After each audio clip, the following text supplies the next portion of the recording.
Good evening and welcome to our first game of the 2026-27 football season. Vermillion Tanagers. It is the second year of the Coach Louis Budmeyer era, and we are starting off at Coplan Field in Canton, South Dakota. Canton Seahawks synonymous with football success in South Dakota. My name is Michael Schumacher here on Fox Sports Radio and on Vermillion Tanagers, all one word, on YouTube. And I am joined this year by Teddy Nesmith. Teddy, how are you doing today? I'm doing great. Happy to be a part of the broadcast. Well, I'm glad to have you here. This will be fun. You know, we didn't get a chance to make it work last year, but you're just a junior, so heck, you might be doing Vermillion. They might decide just to have you do Vermillion all next year without me. I don't think so. You do a great job. Put me out of a job, but no, I'm looking forward to this. And just for people that didn't hear the interview earlier today on my show, tell us a little bit about yourself. Yeah, I'm a junior at Vermillion High School. I play baseball, play varsity baseball. I'm interested in a lot of the performing arts as well. I've wanted to do sports broadcasting all my life, and it's amazing to have an opportunity like this pop up for me, and I'm excited to get watching some football today. All right. And you're also into theater. Your dad's a yes. theater guy. What's your favorite musical? My favorite musical is probably Come From Away. All right. And I don't know if you saw the news, Mount Marty is doing it this fall. They are? Oh, wow. They are. Auditions are in early September, but yeah, Mount Marty University is going to be doing Come From Away, so that should be interesting.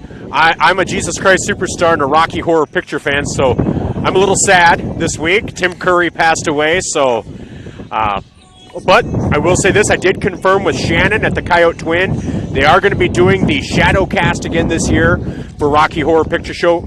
I believe it's going to be at midnight, maybe 10-ish, but Halloween night. And so who do we have down there? Isn't that Spencer? Nothing but Net Blanchett? Spencer, nothing but Net Blanchett. That's what I thought. Yeah, exactly. So looking forward to a big basketball season for Spencer and the team this year. Exactly.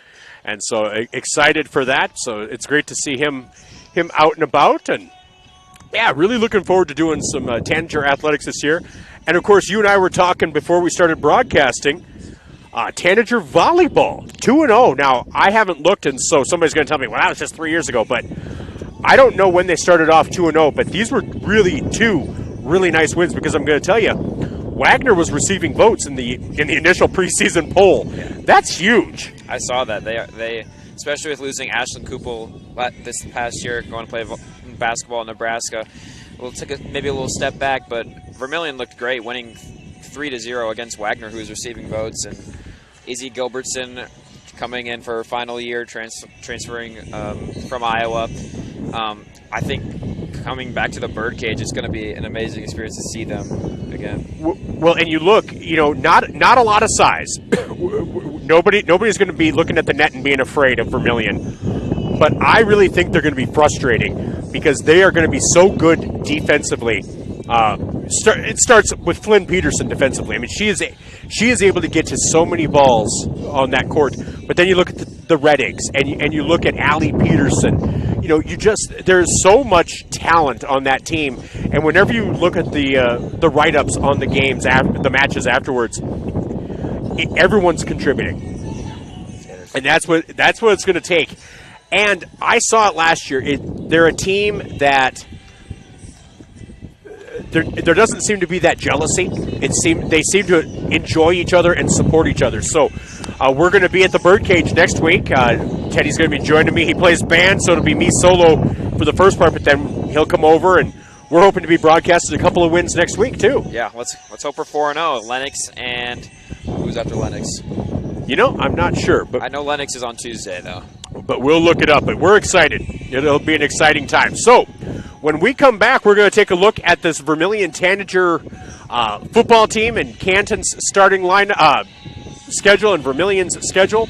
We have interviews with both Rich Lundstrom and Louis Budmeyer. So we're going to take a quick break, and we'll be right back. This is Vermillion Tanager Football, brought to you by First Dakota National Bank. First Dakota National Bank, serving their customers for over 150 years. Ag, commercial, and personal banking needs. Reach out to First Dakota. We'll be back right after this on Fox Sports Radio and Vermillion Tanagers on YouTube. If you're considering a new roof, you want to put your roof in the hands of Dave's Roofing. Dave's Roofing specializes in residential roofing and has over 10 years of experience. Dave's Roofing covers any job from a 60 to 80 mile radius of Sioux City and has a 10-man crew that completes most jobs in one day. Dave's Roofing will make sure the cleanup job is done right afterwards too. And the products installed are impact rated and eligible for homeowners insurance discounts. Look up Dave's Roofing on Facebook and check out the work that's been done and customer testimonials. It's the time of year when being on the water is the thing to do. Let Mart Marine in Vermillion help you get ready. Mart Marine is an authorized Lund Boat and Mercury outboard motor dealer. Stop and make a great deal on the best names in boating today. Lund Boats and Mercury outboard motors. Mart Marine has other lines of deck boats and pontoons as well. Stop and get a quote on your next Lund boat powered by Mercury outboard motors at Mart Marine in Vermillion.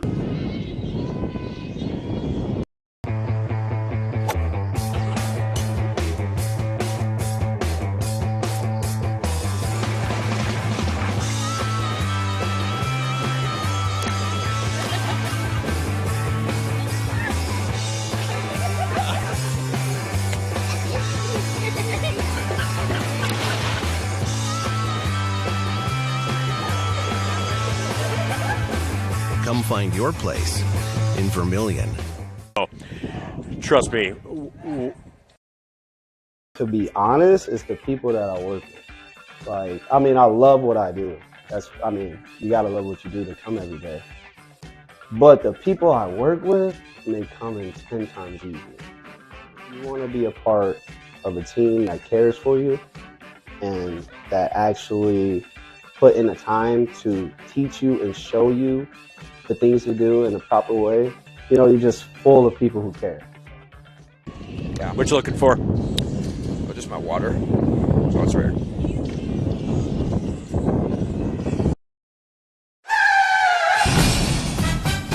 In a situation like this, the first thing you do, of course, is make sure everybody's okay. And then you're thinking, you better call your insurance person.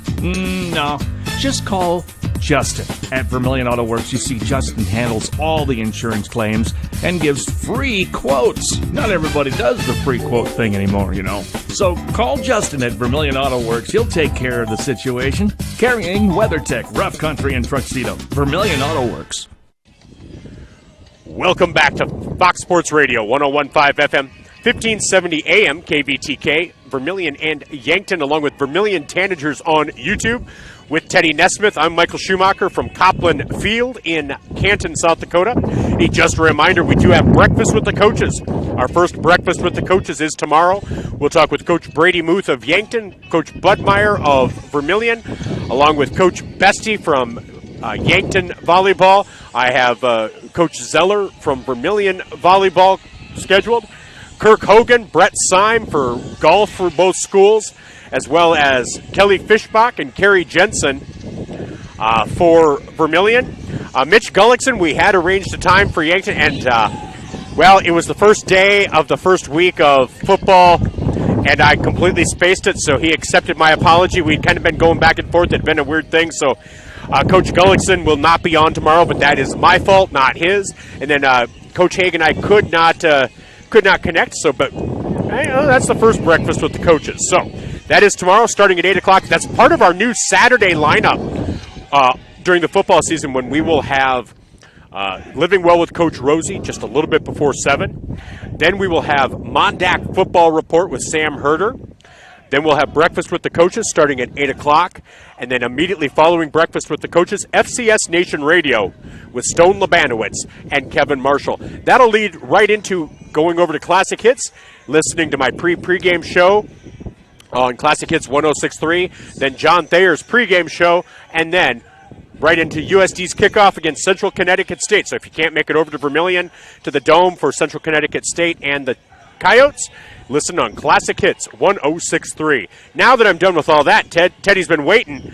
Teddy, why don't you go over the schedule for these two teams? So starting with Vermillion, obviously they're in Canton today, looking to get off on the right foot. I mean, Vermillion and Canton had the same record last year. Both went 2-7. looking to start off strong, especially going into next week against Lennox, who's went to the state championship the past 2 years. And speaking of which, the next one's at Lennox at home this year.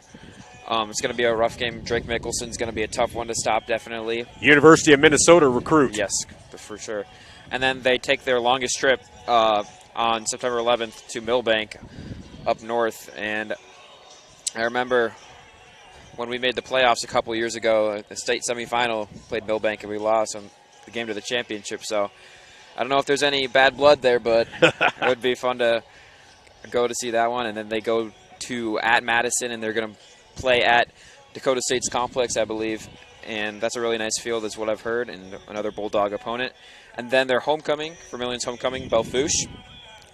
And Belfouche, that they just added Newell because Newell could not field that 6-man team. So there was an emergency board meeting and a meeting with HSAA, and so Newell will be a part of that Belfouche team. So that could be interesting, adding some talent from that team. For sure. Adding talent from that team would be really good for Belfouche and their program. And Vermillion, I think Belfouche on their schedule and homecoming, it's going to be a great environment. It's going to be a great experience. It would be great to see a win there. And then they head to Del Rapids up north again. Another tough team, another team that's consistently been up at the top for Class 11A polls. And then they have home against Sioux Falls Christian, the defending state champions. It's going to be a rough game, but I think the boys will still fight it out for sure. And then their last home game on October 16th is against West Central at the Dakota Dome. And I think their motto needs to be how to stop Boucher Knight. The West Central is one of their best receivers. I remember I took pictures of him last year when I was down on the sidelines.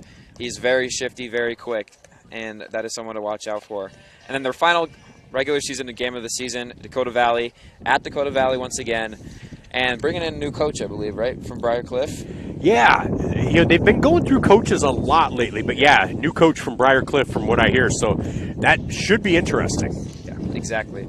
They got Seth Reinhardt and Tide of Georgia. Seth Reinhardt going to SDSU, obviously. Tide of Georgia is proven. He's been a starting quarterback, and I think the rivalry will continue there. That's definitely the biggest game of the season for teenagers in every sport is Dakota Valley. Well, it is, and Vermillion plays them well. There have been years that Dakota Valley's football team has been really strong, and Vermillion really has been able to keep up with them. Maybe they're not always successful, but they give Dakota Valley a run for their money. And there are just some rivalries that do that. And so this is one of them. And so, so it's a tough season ahead, schedule ahead for Vermillion. I think this game is going to set the table and really kind of, obviously it doesn't determine, a win doesn't determine success, a loss doesn't determine failure, but you can really see a win in this one creating some momentum heading into the rest of the season. Yes, for sure. And then you have Canton's schedule there as well. Another tough 11A this year is just, I know we can talk Lennox and Sioux Falls Christian, but it's really wide open. Yeah, for sure. Obviously Canton opens at home against Vermillion and where we are right now at Coplan Field, but then they go at Dakota Valley in their next week, and it's a tough place to play, and all-turf field, really high intensity. Dakota Valley always gets into it. Then they have to play at home against Del Rapids, who's just previously mentioned is always up there. Then have to go at Lennox. So that three-game stretch is very difficult. One interesting thing about that Del Rapids game, I believe that is the night that they are honoring the 40th anniversary and the 20th anniversary of state championships. So there will be a lot of emotion here at Coplan Field for those. Definitely.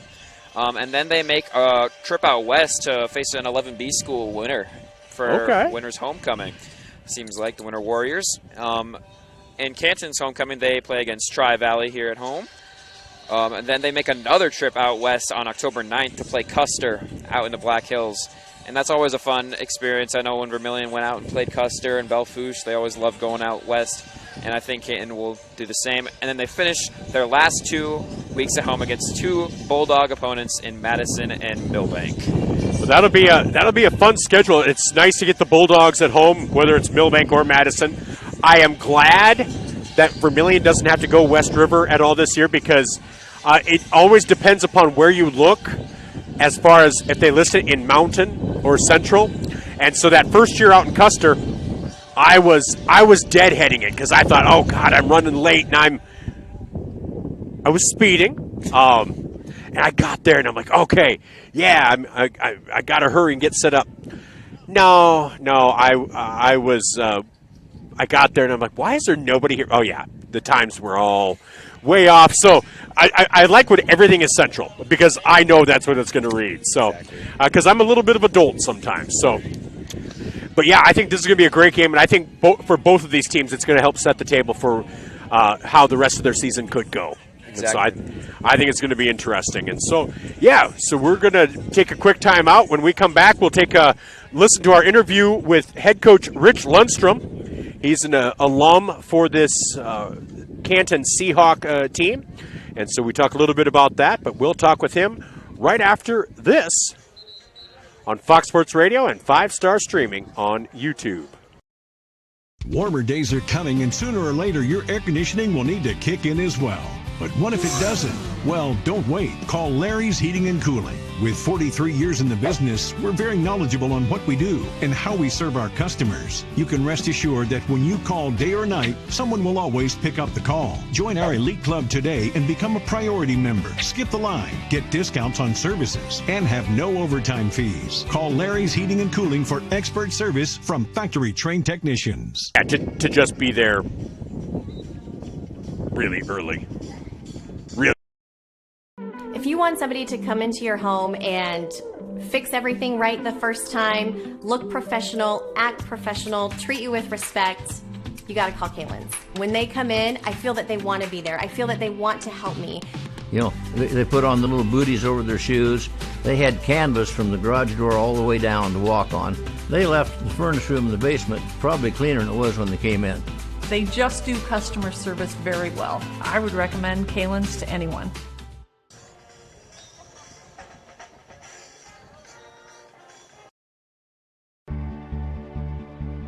If you are looking for the perfect fit, Vermillion Vision Care Associates fits like the right pair of glasses. The optometrists are well known for being primary eye care providers and have the ability to treat and diagnose a variety of eye problems with their ongoing education. They can fit you into a new pair of glasses or contacts that feel just right. Vermillion Vision Care is the right fit for you. See the best optometrists at Vermillion Vision Care Associates, 120 West Main.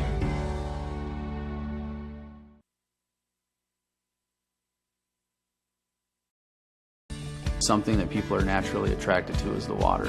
Kind of a breath of fresh air. Every time you go out there, it's like a reset button. My name's Aaron Reeby. I'm married to my beautiful wife, Brittany. My husband and I both really enjoy the outdoors, biking or hiking or go out on the river. You can always find a little spot to get away from the crowd. So cool, so unique. I can experience a lot in a day without having to be congested in traffic. Come see it for yourself.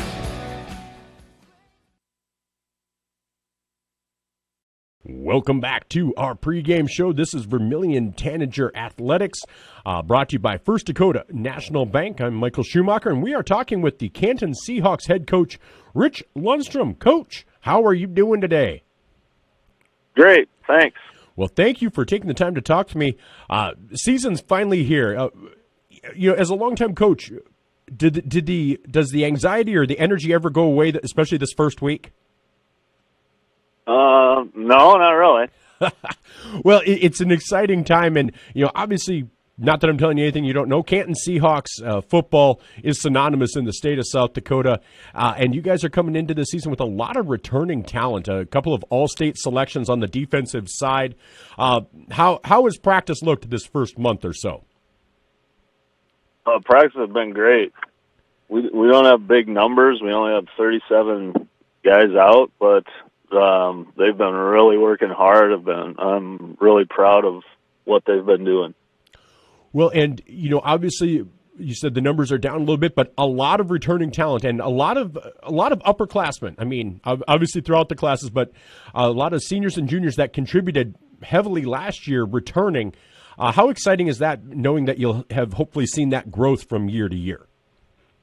It's awesome when they get up there. A lot of them actually had to start or play when they were freshmen as well. So, they've got the junior and senior class has a lot of experience, and that's really nice when they get to be juniors and seniors. It's not so great when they're freshmen and sophomores, but hopefully it pays off.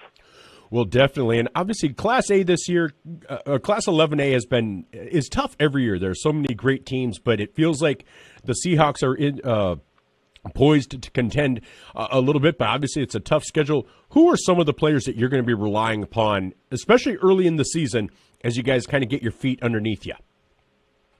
Like you mentioned, Kevin Strand and Aiden Shrimp are the two all-state selections from last year, and they are two of our captains along with Landon Dominici and Jace Kroger, and we're going to lean heavily on them, obviously, on both sides of the ball. Charlene is stepping in at quarterback. He's a converted running back wide receiver, moving him to quarterback, so this will be his first year there. He needs to have a big year for us to challenge, I guess. All right, and you start off the season against a familiar foe in the Vermillion Tanagers, but you get to start off at home. How is there a benefit or an advantage to getting to start your season off at home in front of your home crowd, especially that the Seahawks faithful that always seem to show out for you guys, even if you're on the road?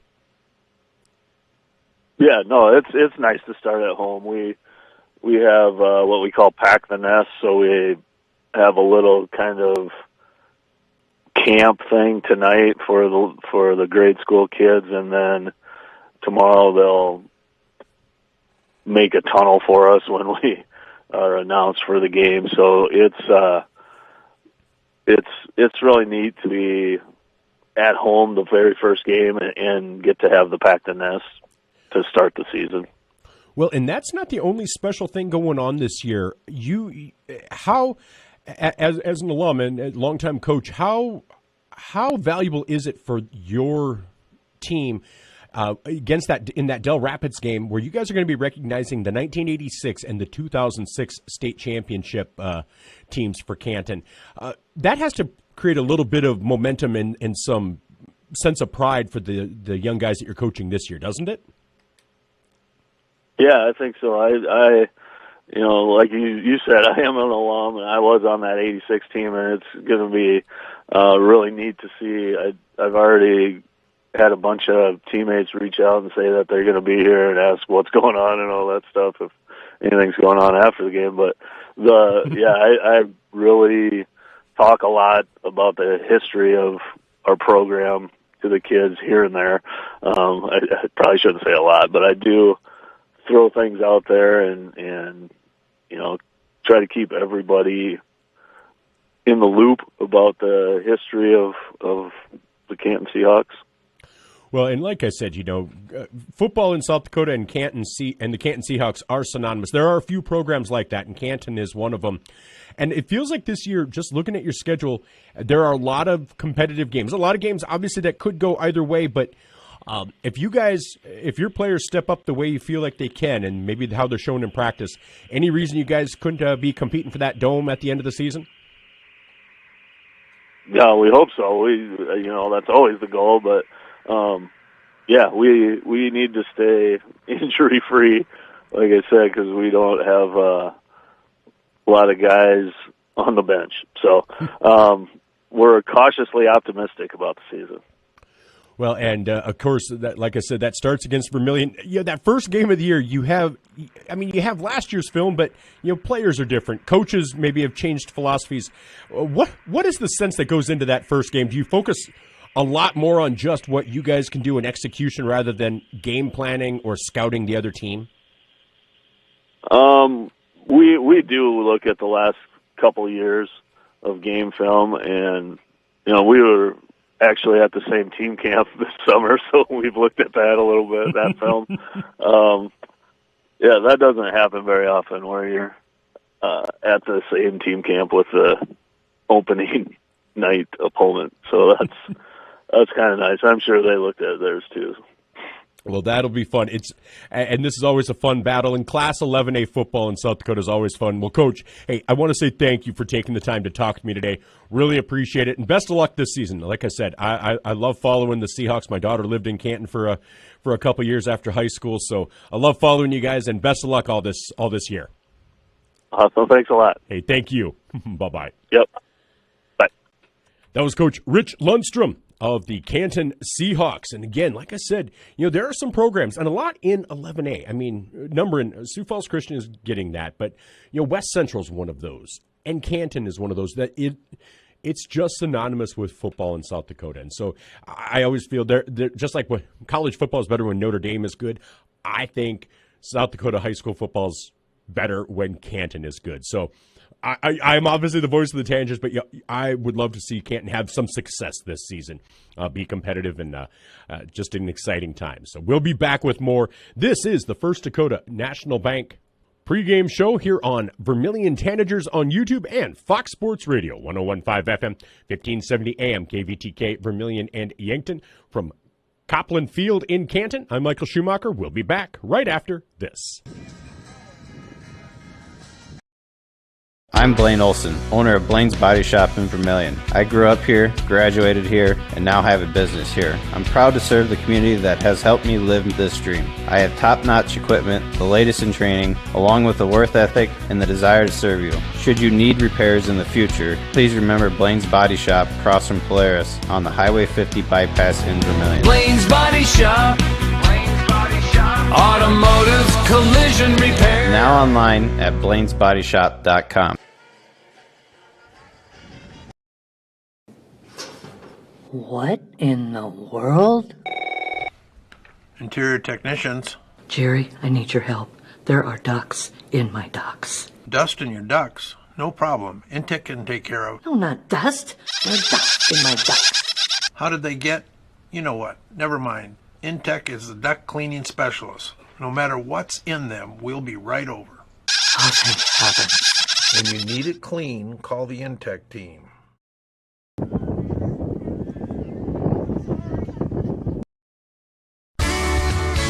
Get the finest wood in the neighborhood down at the lumberyard. Get your project done the right way with help from the Lumberyard Vermillion. With professional estimators, the Lumberyard will help you get your job done with free delivery and on budget. For 57 years, the Lumberyard has everything you need at prices you can afford. From all your lumber needs to cabinets, countertops, hardware, and tools, the Lumberyard is your go-to for quality materials, expert advice, and the best service around. The Lumberyard in Vermillion, 1000 West Cherry Street. Seems like it. All right. Clay County Abstract and Title Company has a complex job that boils down to something very simple: helping you purchase your dream with confidence.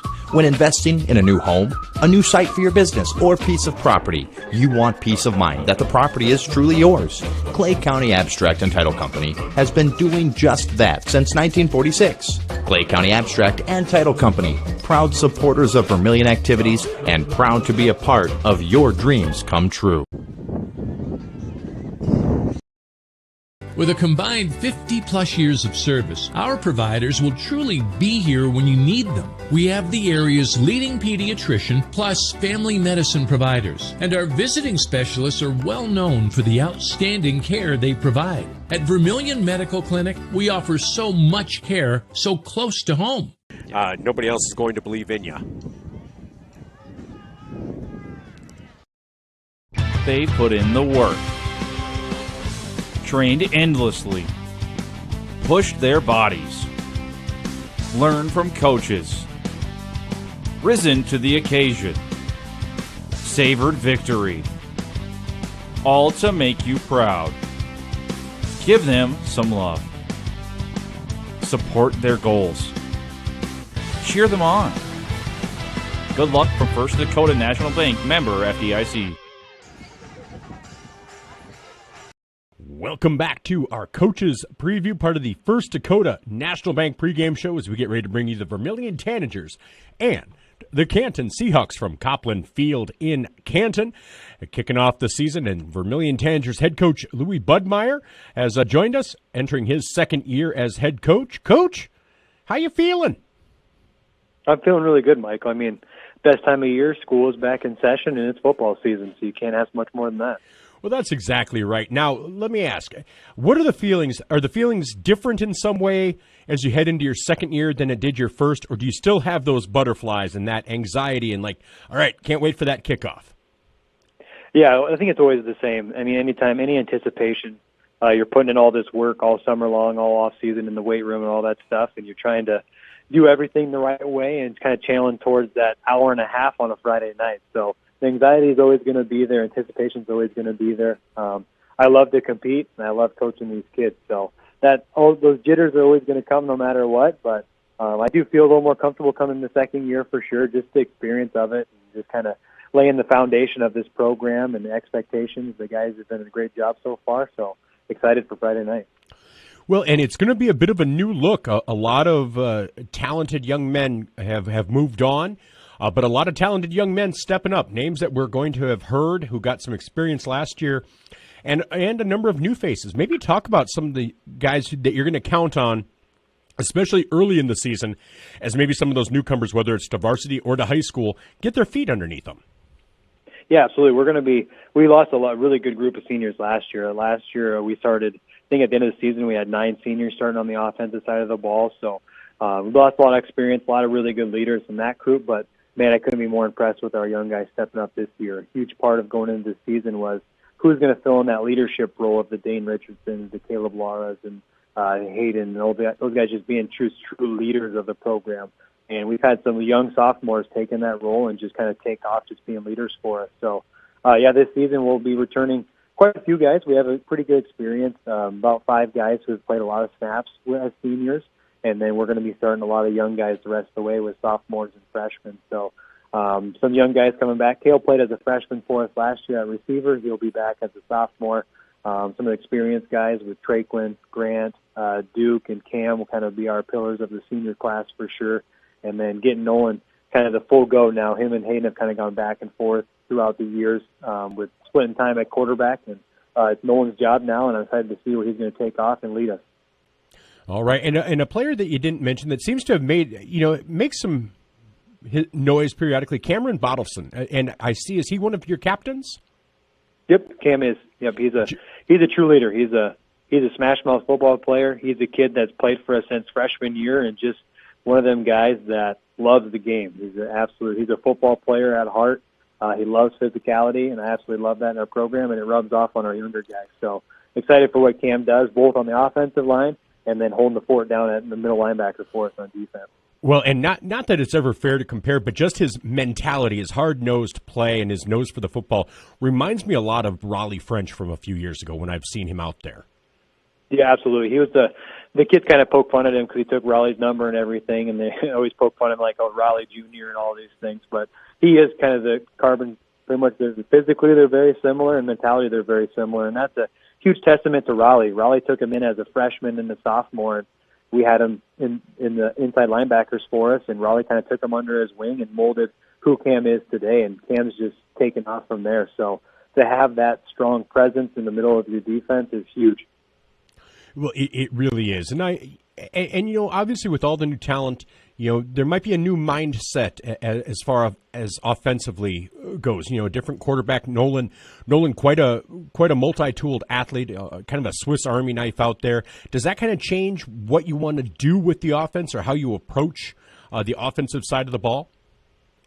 Yeah, a little bit. We'll be adjusting a little bit as the season goes on with all these new guys too, and I took over the offense this year as offensive coordinator, so there'll be some different things, but a lot of the same principles that we've been kind of tried and true on, and just trying to get that consistency on offense and just always stacking up positive plays and control the football and trying to get first down. So how we get to that method, we'll have to just kind of go see as we go along for sure with a lot of young guys. We're going to be super young up front, but I'm super excited with our youth up front. You have our strong senior of Cam up front, and then we're going to be supporting sophomores and freshmen in the other 4 spots. But these young guys are eager, they're physical, and they're football players. All right, and things get started off on the road again in Canton. It's never an easy trip to go to Coplan Field. Not that it's a long trip, but it's an unfriendly environment. Canton has a good reputation when it comes to football, and it's synonymous with hard-nosed football in South Dakota. What do you need to see from your team, or what are some things that at the end of the day that, okay, if we do these few things, we're going to be in it until the end? Yeah, just got to compete every snap and every down, no matter what it is. Go try and win your matchup. Canton is one thing that's always guaranteed with Canton, no matter who they roll out there, they're going to be one of the most well-coached teams in the state with Rich Lundstrom. He's done a phenomenal job at Canton, a multi-time state championship.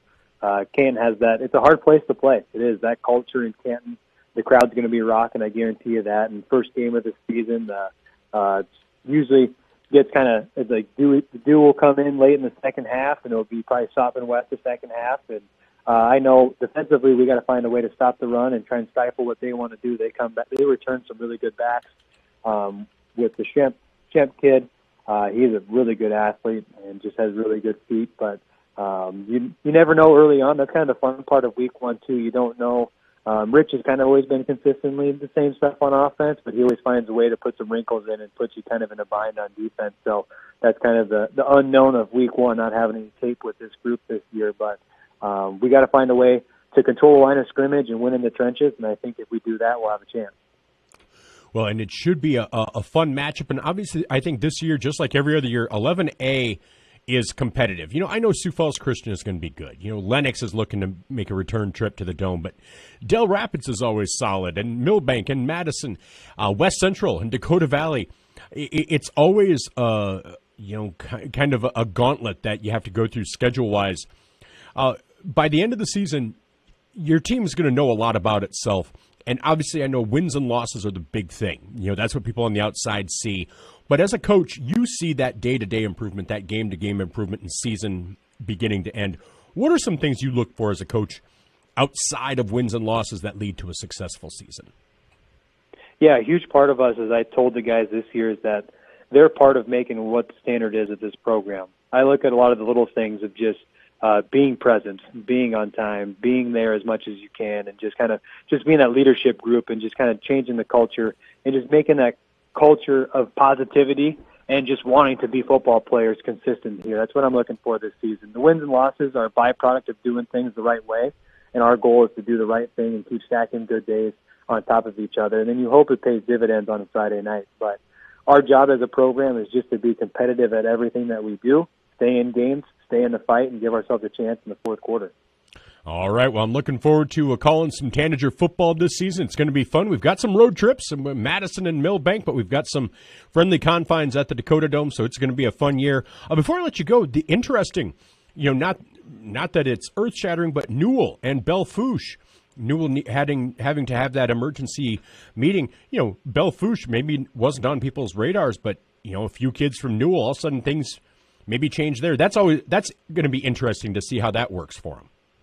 Yeah, it sure will. And Bell being my alma mater, it's kind of a storybook with them being our homecoming game. But I know their new coach down there, Coach Sweet's doing a heck of a job down there. And if they add a few kids to talent, they're going to be well coached, and those kids fight hard and they play physical. So that's the mystery of week 1, and that's why this season's so much fun, and it's football time. It's going to be a good one. Well, Coach, you have yourself a great rest of your day, and we'll talk to you Friday night. Sounds good. Thanks, Michael. Thanks. Bye-bye. Yep. That was Coach Louis Budmeyer of the Vermillion Tanagers entering into his second season as they get ready to take on the Canton Seahawks at Coplan Field in Canton. This is all part of our First Dakota National Bank pregame show here on Fox Sports Radio, 101.5 FM, 1570 AM KVTK, and on Vermillion Tanagers, all one word, on YouTube. And if you're watching us on YouTube, just go ahead and like the stream. And go ahead and click that bell button. Subscribe. You'll be notified when we go live. And this is for school events, so it's football, volleyball, stuff like that, but also Rhythm in Red, some concerts. So if you're a fan and want to be kept up to date with some things that you can take part in for Vermillion athletics, arts, even academics, just follow this page and you won't be disappointed. We're not going to spam you with anything. You're not going to get 10 ways to clean your liver, anything like that. You're just getting Vermillion Tanager content. So go ahead and subscribe. We'd love to have you. All right, we'll be back with more right after this. They put in the work, trained endlessly, pushed their bodies, learned from coaches, risen to the occasion, savored victory, all to make you proud. Give them some love. Support their goals. cheer them on. Good luck from First Dakota National Bank, member FDIC. Welcome to Wall of Fame, where style meets customization, specializing in crafting custom clothing and print shirts. We ensure every stitch and every print is of the highest quality, so you get the best clothes every time. We're here for all your promotion needs, and the best part, our process is seamless. Simply share your designs with us and we'll handle the rest. Get custom clothes for the best price. Wall of Fame.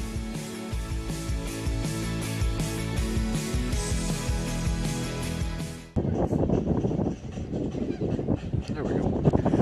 Welcome back to Coplan Field in Canton, South Dakota. I'm Michael Schumacher with Teddy Nesmith on Fox Sports Radio. 5-star streaming, or not 5-star streaming, that was South Central League Baseball. Vermillion Tanagers on YouTube. I'm basically showing Teddy what not to do as a broadcaster, so he'll be awesome because, he's had a lot of mistakes to learn from already. Well, Teddy, we're getting ready for the starting lineups. You know, you've been through it as a baseball player. What's the energy going through right now as you're waiting for those starting lineups to be announced? Especially at the home opener or the visiting opener or whatever opener of the season, the energy's there. You're pumped. You're ready to go. It's exactly what you want to feel. You feel in your bones, the national anthem. It's the calm before the storm. And I know all the boys lined up here are ready to go and ready to jump. Well, it's going to be a fun night. It's a beautiful atmosphere out here in Canton. You know, trees around 3 different sides. I believe we're going to be waiting here for the national anthem. And we don't have a national anthem sponsor, so if you're a business and you'd like to sponsor the national anthem, we always try to broadcast it here. Or we might do starting lineups first. I don't know which one we're going to do. We'll see. We'll see what they go with.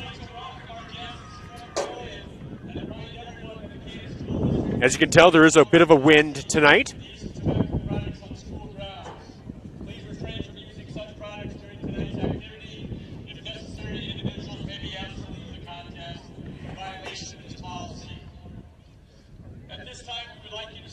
Here we go. And this will be our national anthem.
And that was the national anthem brought to you by the Canton Marching Band. Now, we did not put the flag on the screen because the flag they raised is directly to our right, and that would just wouldn't work. But as always, with the national anthem, I want to thank the veterans in my life. My daughter, Leela, who serves in the North Carolina National Guard, just reached level of E5, and my dad, Gary Schumacher, who served in the United States Army during the Vietnam War. As here we go with the starting lineups. And if you're a business you would like to sponsor the starting lineups, we'd love to talk with you. So starting lineups. Offensive starters for Vermillion.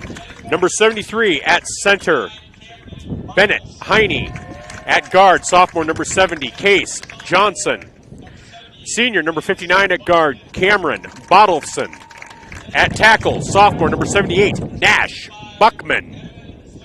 At the other tackle, freshman, number 65, Evan Flaherty Beam. At wide receiver, senior, number 6, Traquan Thomas. Other wide receiver, number 13, senior, Grant Rohrig. And at another wide receiver, sophomore, number 7, Cale Cleveland. In the backfield, starting at one running back, number 9, senior, Duke Job. It's Job, right? Okay. He threw me off. And then number 1 at running back, number 1, sophomore, Braxton Beach. And the starting quarterback, number 8, senior, Nolan Nygren. So that is your starting offensive lineup for the Vermillion Tanagers. And here's your starting lineup for the Canton Seahawks. Now, I'm not sure if they're going to start with. Did they say offense or defense?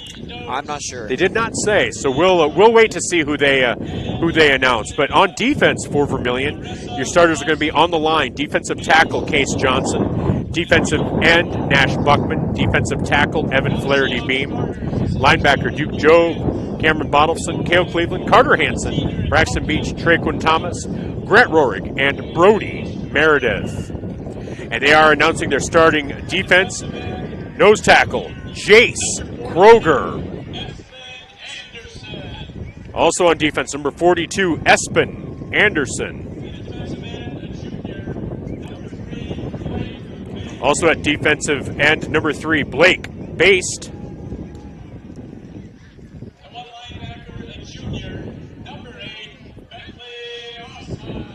At one starting linebacker, number 8, Bentley Oshheim. And another linebacker, junior 2-year starter, Noah Beatty, number 6.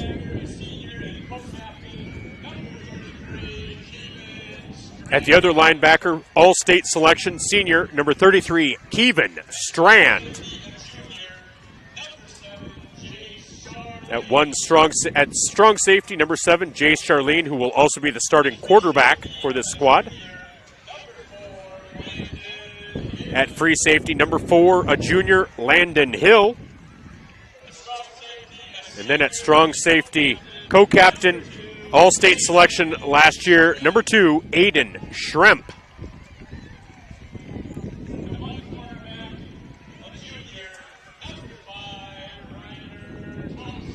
At one cornerback position, number 5, junior Ryder Thompson.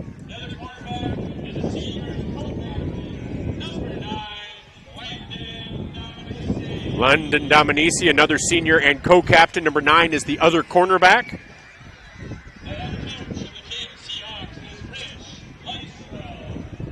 And then kind of the rover back, the nickel back who will be coming in periodically will be Logan Jensen. On the special teams, kicker Cameron Seiler in his 2nd year, and Sal Lopez, a junior, in his 4th year. So those are our starting lineups as we get ready for tonight's action. Teddy, what do you think will be the most important aspects as we get ready for this game? Find an identity on the ground with the football. I know that's what they're trying to do this year. Is if you're Vermillion, find an identity on the ground with it, whether that's Duke Job, whether that's Mike O'Beal, whether that's Braxton Beach. Find your identity and score first. I think scoring first is huge, and part of that, finding that running identity, is seeing if those 4 underclassmen on the offensive line, it's going to be a test for them tonight. Cameron Bottleson is kind of that leader for this squad, but Bennett Heine, sophomore, Case Johnson, sophomore, Nash Buckman, sophomore, and Evan Flaherty Beam, freshman.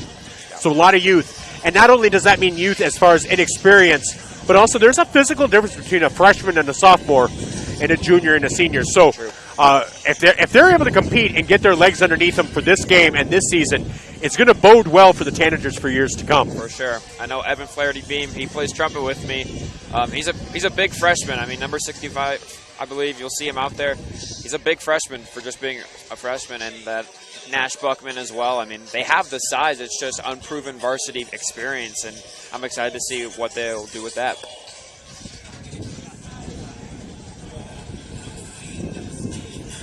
All right, well, they are out there. The captain's out there for Vermillion. You have Nolan Nygren out there, Cameron Bottleson, Grant Rohrig, and I'm not quite sure. Oh, Duke Job. I was like, I couldn't remember who number 9 was. So Grant Rohrig, Nolan Nygren, Duke Job, and Cameron Bottleson out there as the captains tonight for the Tanagers. And Bottleson, he's one of those players. Physically, you look at him, you know, he's not intimidating necessarily. But as I was talking with Coach Budmeyer, he reminds me very much of Raleigh French from a few years ago. Just a great nose for the ball, hard-nosed player that's going to make plays for you. Yeah, he will. I saw on Jason Andera's show, one of his game changers was Cameron Bottleson in a stacked 11A class, which was featuring a bunch of Lennox and Sioux Falls Christian players. But Cameron Bottleson knows what to do, and he knows what to do right. And he's a playmaker, so he will definitely... And he's a smart player. Yeah. I think does he want to be a pharmacist or a dentist or something? Or something like that. Something in the medical or scientific field. I remember interviewing him, and very intelligent. So able to utilize the skills and gifts that he has. So excited to see this as Vermillion will kick off.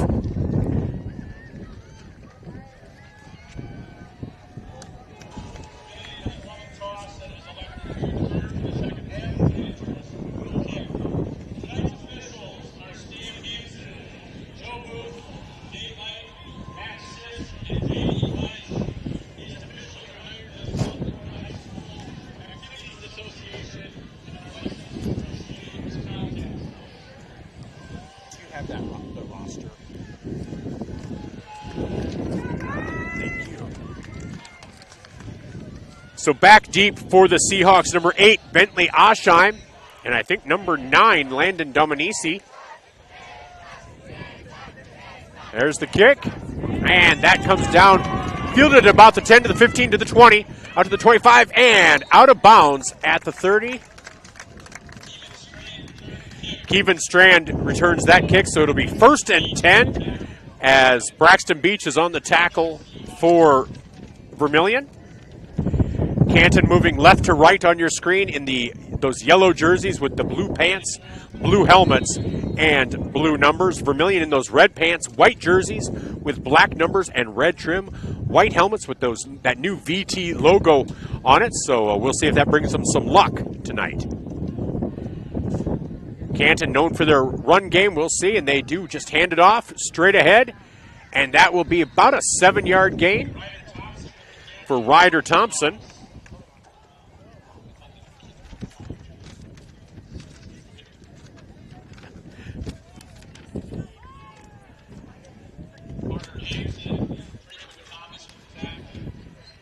So Ryder Thompson makes it 2nd and 3. Ryder Thompson with a 7-yard gain makes it 2nd and 3.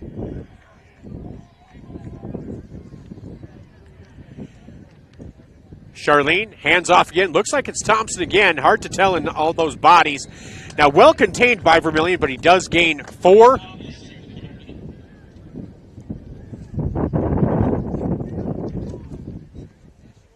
That was Dominice. The running backs are tall and thin. So that is a 1st and 10. So again, they run that wishbone under center. Now they're in the shotgun, hands off to Thompson. Thompson over the left side, and he's going to gain. Oh, there's going to be a flag.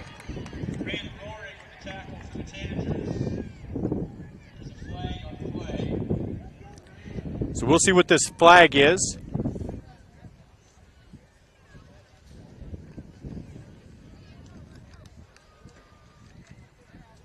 Oh, it's a hold against Canton. So that hold will be accepted by Vermillion. Oh, no, block in the back. Now, I apologize. They won't face our direction. So I'm just guessing, is that a hold? Block in the back? You know how it works. So that'll push it back to the 38-yard line, makes it 1st and 14.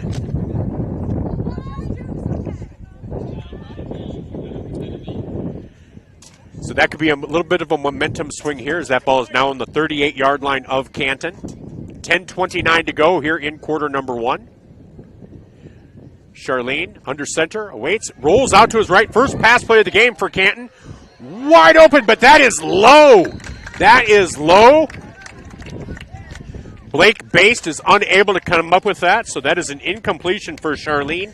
Baste was wide open, so we are pretty fortunate that that was low, but that definitely hit the ground before it got into his hands. So that'll make it 2nd and 14 now for Canton. Vermillion's defense looking to tighten up here, and that'll be something that they're able to be a little bit more aware of next time around. Definitely. So Charlene under center, 2 wide receivers left, 1 back in the backfield. Here's the handoff. And Thompson with a little bit of a jitterbug move. And that's going to be an 11-yard gain. No, 11-yard gain for Thompson. That's going to make it 3rd and 3.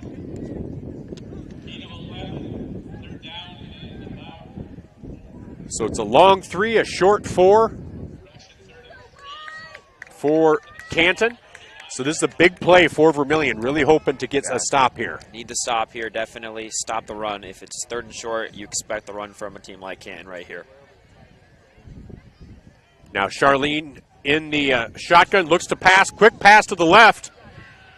Oh, and Thompson's able to cut through, and he will be ahead with an 11-yard gain.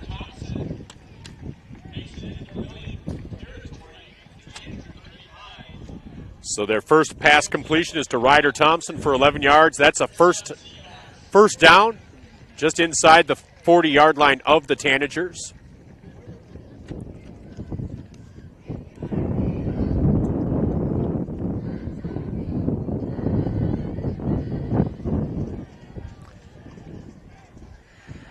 So Charlene now works under center, I formation, 2 receivers, split right. Charlene hands off, and that's Dominici, and he is going to be tackled for a gain of about 3. Great tackle by Cale Cleveland right there. That was a really nice tackle there.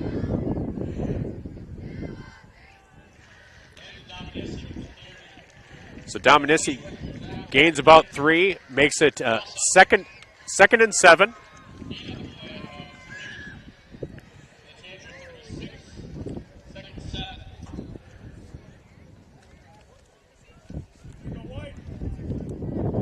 So we see Nygren and Bennett Heine getting some snaps in here on the sidelines, waiting their turn offensively. But, man, Vermillion would love to get a stop here. Charlene, hands off. Well defended by Vermillion. And that will be a stop after about a 1-yard gain.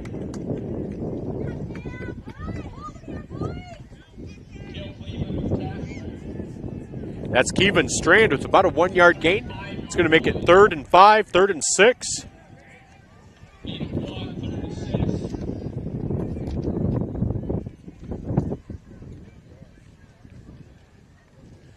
So this drive has taken almost about 4.5 minutes so far, so clock keeps running. Charlene in the shotgun, 1 running back sidecar right, 2 receivers split left. He rolls right, looks for the pass, and that is overthrown, and that'll be an incompletion. And that's going to make it 4th down. Wow. I'm not sure what kind of kicking game they have, but with this kind of wind, I bet they're just going to try to go for it. I would go for it as well here, especially inside your own 50. They're on the Vermillion side. They're at the Vermillion 35, so a punt doesn't get you much. It's pretty low risk as far as going for it. So it is 4th and 6, though. It's going to be huge. So if Vermillion can get a stop here, this will be a good bend but don't break kind of possession for the Tanager defense.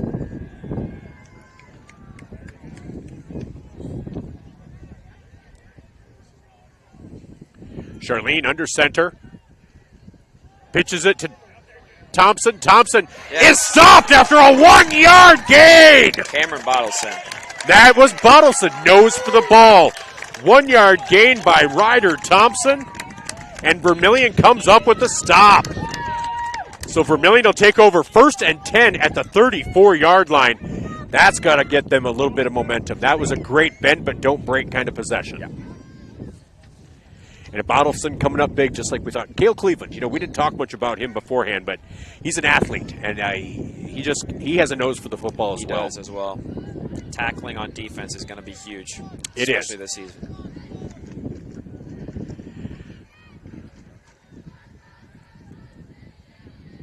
So Job and Rorik move from right to left. Here's the handoff, and keeps the legs driving. Braxton Beach with a gain of about 2.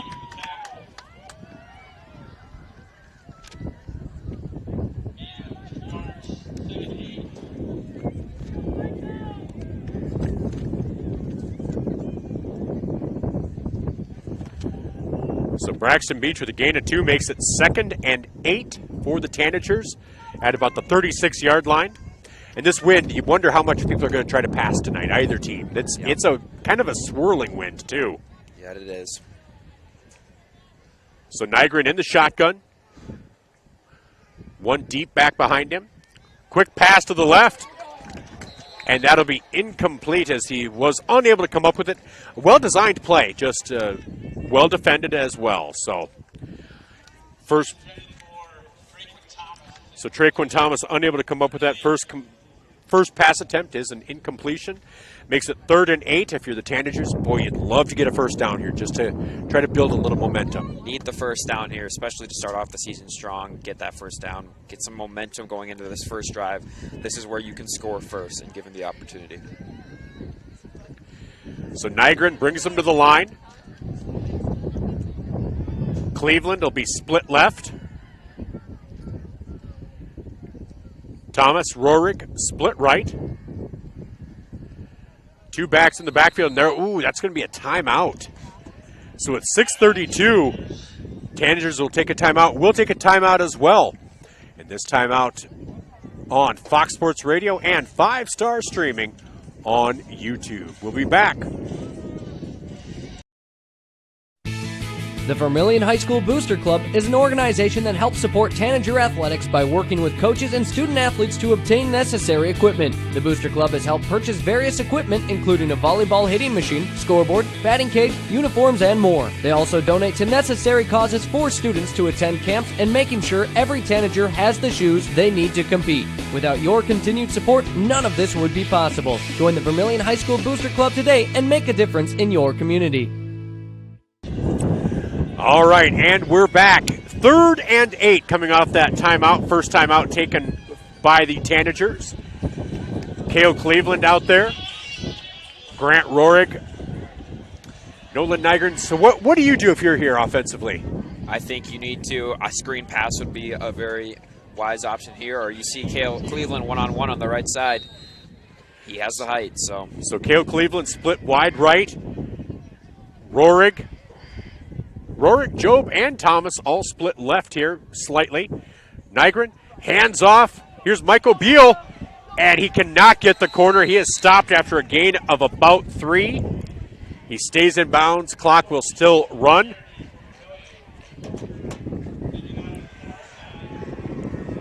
So Vermillion likely punting here. So a 3-and-out for the Tanagers makes it 4th and 5 on their own 39-yard line. 6 minutes to go, halfway through this first quarter. Cale Cleveland back to punt. Now, we talked about how good of an athlete he is. There's always that chance of a fake. I don't know if you call something like that this early. There's definitely a chance for it, especially with him. He's an athlete, but as I see, they punt it away right. As he does punt it away down the right side, and that hugs the sideline down to the 10-yard line. Maybe down to the 11. Nice job by Cale Cleveland. Special teams comes through there for the Tanagers. And boy, Cleveland has that punting style that allows him to either choose to run or kick. That kind of rugby, I'm going to start running, see if there's something opening up. That could be really valuable. Really could. Especially with that kick. I mean, Oscar Edelin's going to be the place kicker and the kickoff kicker, but to have a nice punter there as well is going to help for sure. Yep. So they're on the 12-yard line, Canton with their second possession.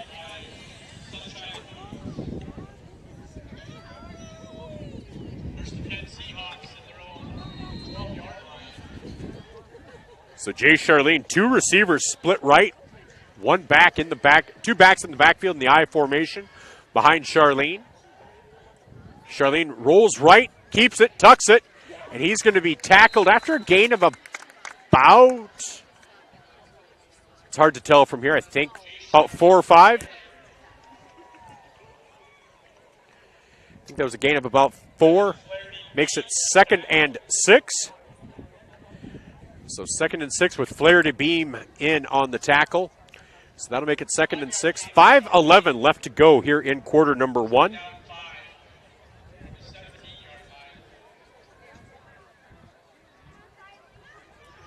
So Charlene directly under center. Trip receivers not even split that far right, and then 1 back in the backfield. It's a pitch to Thompson over the left side. He cuts it back, and he will be tackled at about the 22-yard line. It's going to be close to a first down. It's going to be 3rd and 1. So that'll be a 5-yard gain for Thompson. Makes it 3rd and 1.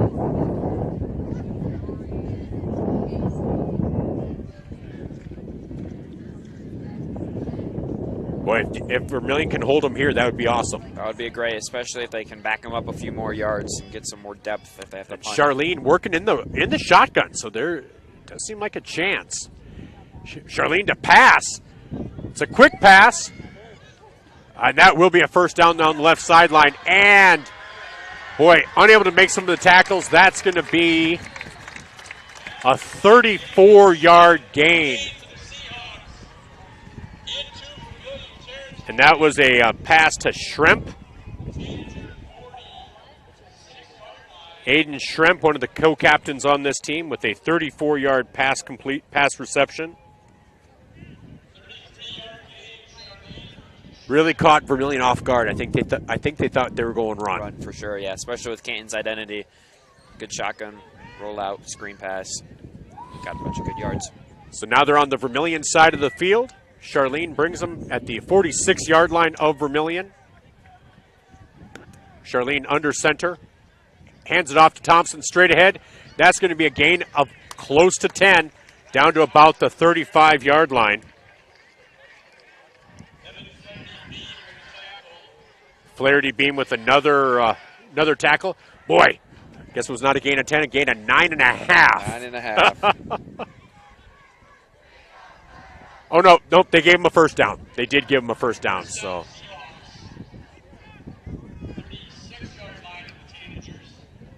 So they're at the 36-yard line of Vermillion. This is about where they got last time. Vermillion hoping they can stiffen up just a little bit here.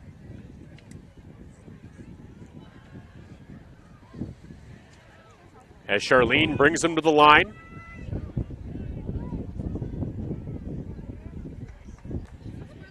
Charlene under center, quick pitch, back to Schremp. Kind of a weird little reverse there, inside reverse. And that'll be another gain of close to 10. Probably more like 8, 9. So that will be 2nd and 1. That's a gain of 9 for Schremp. And that was an inside reverse handoff. Yeah. And that's so hard to sniff out, just because that's a lot of misdirection. There's a lot of misdirection. I think, especially when they're going from this formation, you can do a lot of different things on the ground for sure. And when you have those big guys up front, it is just hard to see. Yeah. So Canton with a lot of movement out there. So here's Charlene under center in that I formation. 2 receivers, split right. Here's the pitch to Dominici. He's hemmed in, spin move. And he's going to be tackled after a gain of about 4. That'll be a gain of about 4 for Dominici. That'll make it 2nd and 6. Grant Rohrig on the tackle.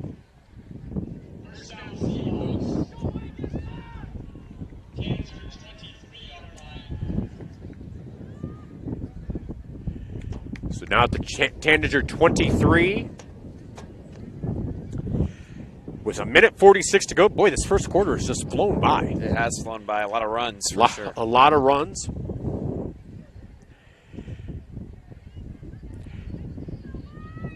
And Canton really mixing it up between the pass and the play and the run. So here's Charlene under center. Hands it off over the right side, picking and choosing his Shrimp, and he will be down at about a 5-yard gain for Shrimp again. So that'll make it 2nd and 5 for Canton on the 18. So that was a 6-yard gain. So 2nd down and 4. You know, you never know how hard it is to see these angles and where they actually are on the yard line until you're in the stands just trying to guess where they are on the yard line. And Canton does not work a quick offense. They huddle up every time, breaking the huddle.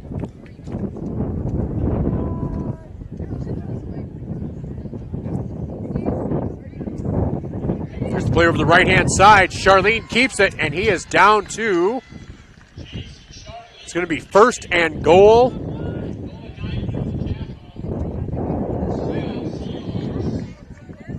Down to about the 6-yard line. So that's going to be an 11-yard gain for Jace Charlene. Gets it down to the 6-yard line, and I wonder if Canton will just let this clock run out. 20 seconds to go. Charlene's still running in the play. 15.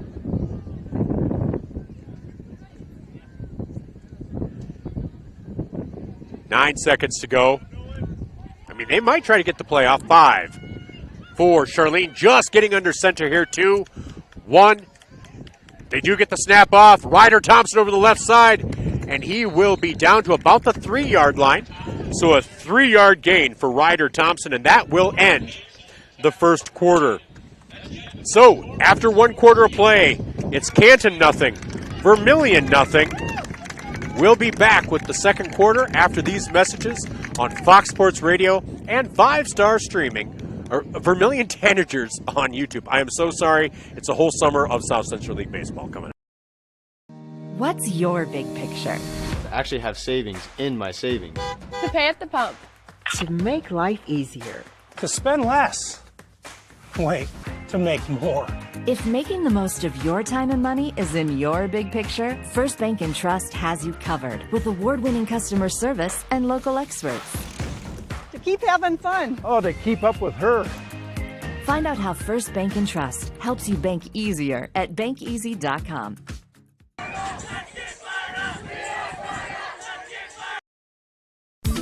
Slumberland Furniture in Yankton, home of the Flex Steel Furniture Groups with a huge selection to fit every budget, style, and room. The Lazy Boy section at Slumberland is the largest in the area. So many styles to choose from. The mattress gallery is full of the best brand name mattresses in the business, including the Tempur-Pedic Active Breeze personalized climate-controlled mattress, Stearns & Foster, and Purple. Slumberland Furniture in Yankton, here to help you design your home with the finest furniture, decor, and more.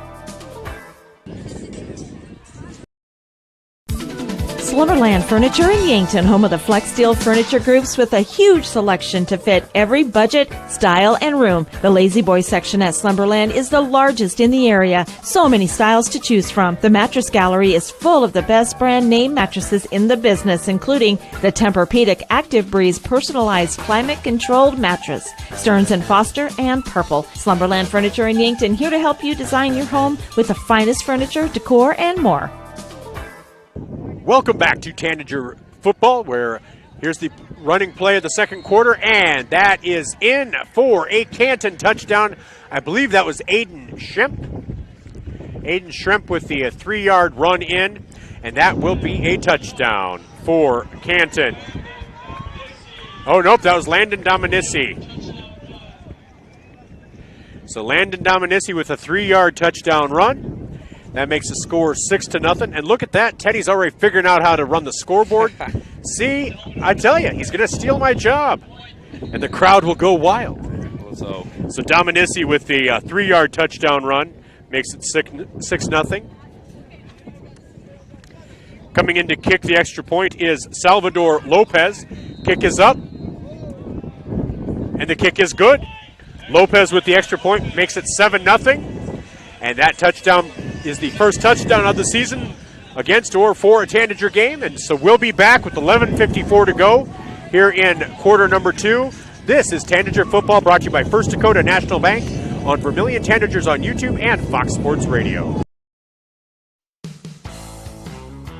Welcome to Runnings in Vermillion. Shop their great lineup of clothes for women. Names like Ariat and Carhartt for men. Boots and shoes and kids' clothing. Runnings has a large supply of animal food and accessories. Love the outdoors? See the selection of ammo, firearms, and fishing equipment. For everything you need, walk through the doors at Runnings, your home, farm, and outdoor store, Vermillion. It's funny how life is made up of moments. Quiet ones, big ones, and ones you never forget. A wish, a milestone, a moment you didn't know would mean so much. Because life is made in the moments we share. Voyage Federal Credit Union. For every memory made, for every moment ahead. Voyage is insured by the NCUA and is an equal housing lender. Welcome back to Coplan Field. Welcome back to Coplan Field in Canton, South Dakota, as the Vermillion Tanagers will be receiving the kickoff from Cameron Sealer, as the Tanagers are now trailing 7-0 on the Masaba scoreboard. Sealer kicks off from the 40. That ball coming down. And over the left side, unable to get anything going there. I couldn't see the number of who received that. Were you able to see it? It might have been Traquin Thomas. Traquin Thomas. You know, they have these numbers that have the trim to them, and 8s and 6s and 9s all look very similar. They look very alike. So Vermillion will start on their own 18-yard line. Nolan Nygren brings the team to the line. He'll be in the shotgun. Michael Beal to his right, with Cale Cleveland lined up deep in the eye. In the backfield, yes. Grant Rorick and Duke Job come in motion. Yep, Grant Rorick, Traquin Thomas on the right, and handoff to Cleveland. Makes a man miss, and he will gain a 5. Gain of 5 to the 23-yard line. And it's a nice, positive movement. You know, that's exactly what you want to see. That's the biggest play so far for Vermillion. Exactly. I mean, finding the identity. That's all we got to do. Now Cleveland splits out right. He is one of those multi-tool athletes, so you're going to see him line up everywhere. Nygren in the shotgun with Beal behind him. Here's the snap, and they're going to call a false start. I believe there was some movement a little bit in the backfield. A couple of Tanagers looked like they were moving, so that'll be a 5-yard penalty. So the 5 yards Cale gained, they've now given back. That'll make it 2nd and 10. And boy, you just hate those kind of penalties, just because you feel like there's a chance to get some momentum. 2nd and 5 is a nice down to play with a little bit. Yeah, I mean, you could have taken a shot there, could have done a lot of different things, and now you're back up 2nd and 10. Got to find a way to get that 3rd and short, or even a long play for first down. So Cleveland split left, Rohrig and Thomas split right, Beal in the backfield. And are they going to have another false start? I believe. Yep. It's another false start. That's going to make it 2nd and 15.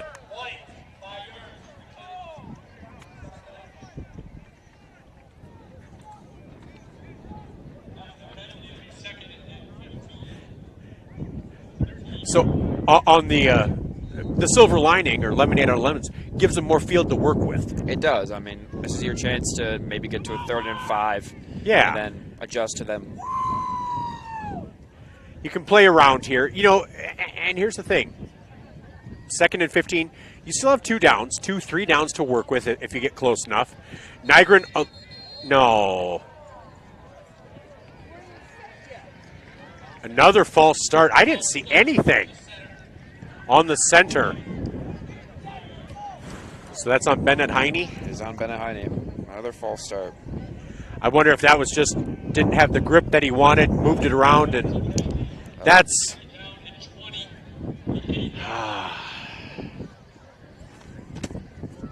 That's unfortunate. So 2nd and 20, they're at the 8-yard line. Thomas will split out wide right. It's like Brody Meredith to the left.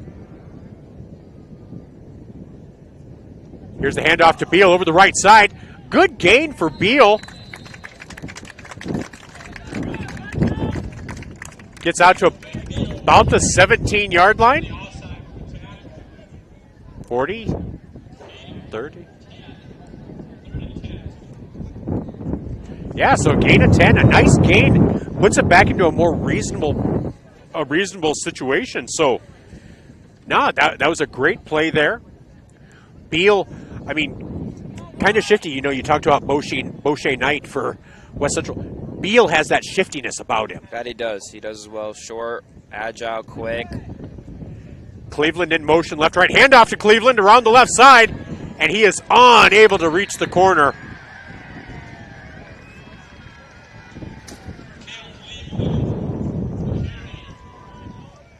That looks like that's going to be a loss back to of about 8.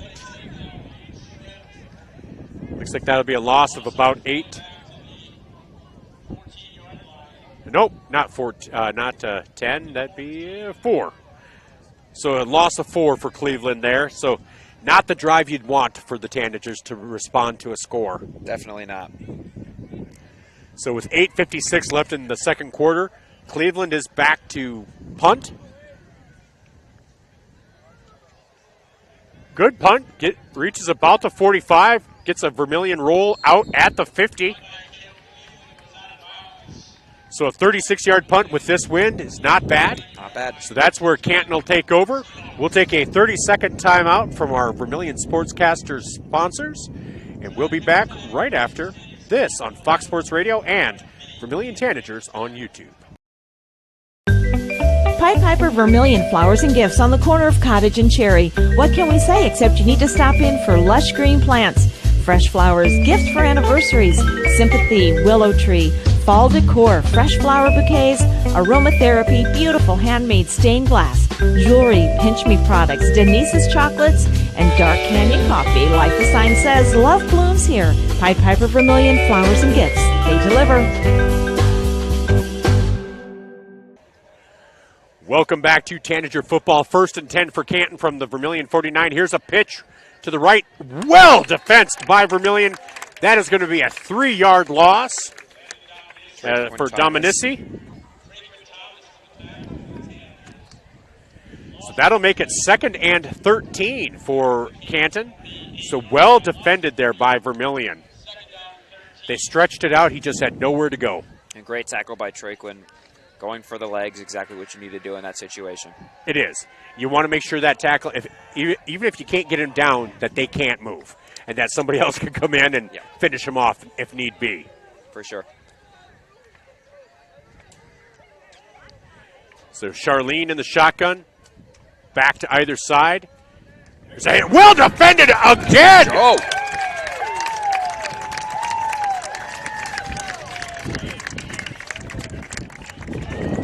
Beautiful play there by Duke Job, and that's a 3-yard loss. That's going to make it 3rd and 16. Very, very pure tackler and Duke Job right there. Exactly what you need. Again, spot-on tackling twice in a row. You made the connection, you held on, and you got him to the ground. I mean, this is, if they can get a stop here, this is exactly the response they need. Yeah. Just need the offense to get going after this. Yep. And sometimes your offense can play off your defense. If your defense has a dominant performance like this, if you can get a 3 and out, all of a sudden your offense maybe has a little bit more momentum behind it. So Charlene rolls out, throws back to the right to Schremp, and Schremp is going to be tackled for a 2-yard loss. Three consecutive plays for loss. So Schremp is down. That's a 2-yard loss on that pass play, and that's going to make it 4th and 18. Braxton Beach with an amazing tackle there, see on the screen. Just got around enough guys and put them down. Again, you talked about the spot-on tackling. And it was one-on-one. Each one of those was a one-on-one tackle for a loss. That defense, Coach Culver and the defense have to be really happy about that. Exactly. That's what you needed right there in that moment. So here's the punt. Back deep is Cleveland. Oh, nice. Honestly, nice job by Vermillion. Cleveland grabs it, and he's going to be stuffed after about a yard gain. But I'm going to tell you, that ball hit the ground, and I think Vermillion was sniffing a potential block. They did a great job of not running into the punter. Yes, for sure. Of pulling up when they knew they couldn't get there. That's a sign. That's a sign of a certain amount of maturity. For sure, especially with a team. I mean, already 3 false starts, so I was a little worried about that, but exactly what they needed to do in that situation. And now the offense can get going. Because a situation like that, where you think you can get a block, you can easily overextend yourself, trying to do too much, not in a bad way, but all of a sudden then you get a penalty. All of a sudden it's a first down. Yeah. So Vermillion's offense trying to take care of something halfway through the second quarter here. 6:15 to go. Again, we'll try to give you stats at halftime. Halftime brought to you by Green Remove out of Vermillion. And there's a handoff to Beal. Looks like no gain. No gain for Beal.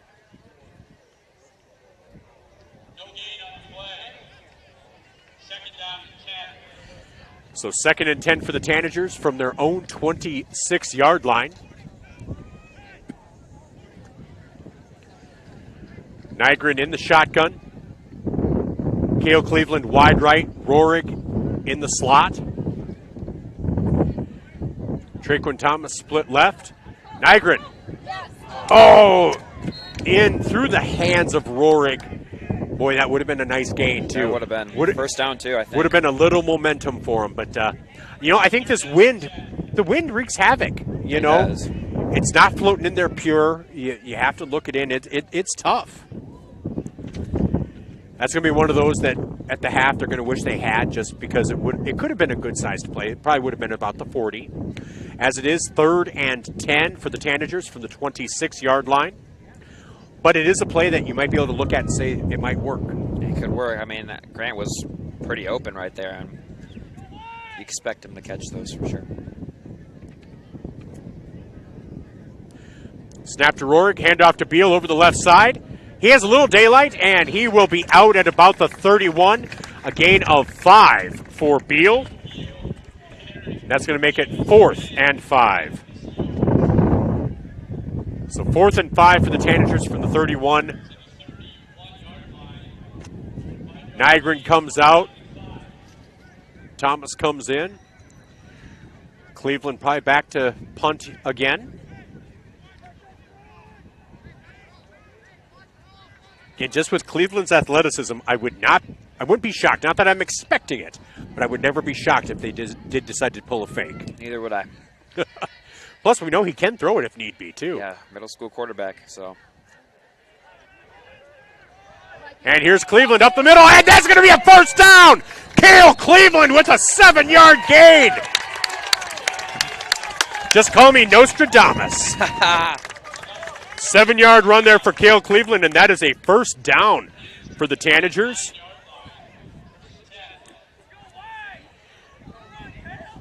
So nice job there by Cleveland. And he just read it, and that's the beauty of his punting style. He could have punted it at any time, so nobody's able to attack him. You also want to be blocking. That could be a weapon this season. So, for sure. Nygren back in shotgun with Beal to his right. Traquan wide right. Cale Cleveland wide left.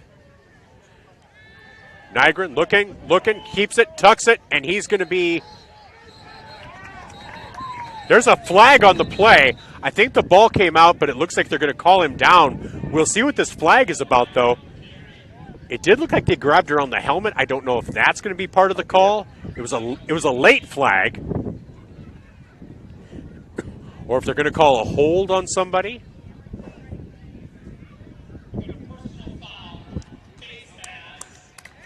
Man, I've gotten like 2 in a row. A fake punt and a face mask. I don't know. I think I need to buy some lottery tickets or something. Holy moly. So that's a 15-yard penalty. Vermillion is officially on the Canton side of the field now at the Canton 47. That's a huge play. This would be a huge drive if they can chew up enough clock but still get into the end zone. Tied up at halftime. And that's the value of Nygren. You know, he fought through. They were just trying to get him down. If he had just gone down, they wouldn't have had the face mask. Nice play by Nygren in the shotgun here. Hands off to Beal over the left side. Beal gets the corner. Oh, he kind of went down. Did he fumble? But he hurt himself. Oh, no, that wasn't. Yeah, that was Beal. Might have called an unsportsmanlike conduct on them. But I could tell by the way Beal went down, and he was stretching that knee out earlier, it looks too. Like, yeah. So I'm almost wondering if it's a cramp. It could be a cramp. It could be or something was tightened up. But so they have it down at the 46. It was a 1 yard game, but there was a flag down. So let's see what the flag is about before we determine. But Beal is down. Trainer Amy Richardson looking at him. Like I said, he was down earlier stretching it. You could that left knee, that left leg. And I could just kind of tell by the way he went down that it was not.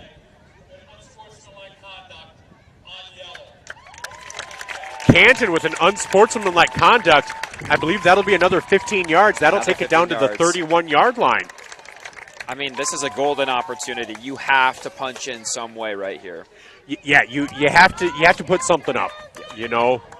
So they're now down to the 31-yard line. And we'll try to keep an eye on Beal down there on the sideline as Amy Richardson is tending to him. But story on the field is Nygren in the shotgun right now. Cale Cleveland split right. Duke Job deep. Oh! Nygren throws that up, and there's going to be a flag. Okay, so they both came down with it. We'll see, is it incomplete?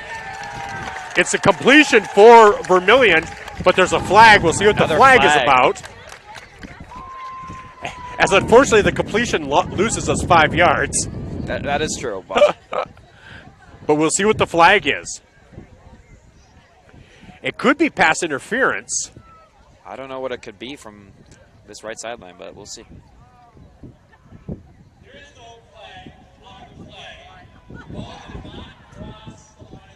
So it was going to be pass interference, but because the ball didn't cross the line of scrimmage, it isn't pass interference. So Vermillion unfortunately loses 6 yards on the pass completion, making it 2nd and 16. But it would be better than a sack for sure. Better than a sack, better than an interception. Out of the 4 possibilities, it's the second least horrible. Yes, for sure. So Nygren under center now, trips left, Cleveland right, and I think Cleveland took off. So that'll be another false start on Vermillion.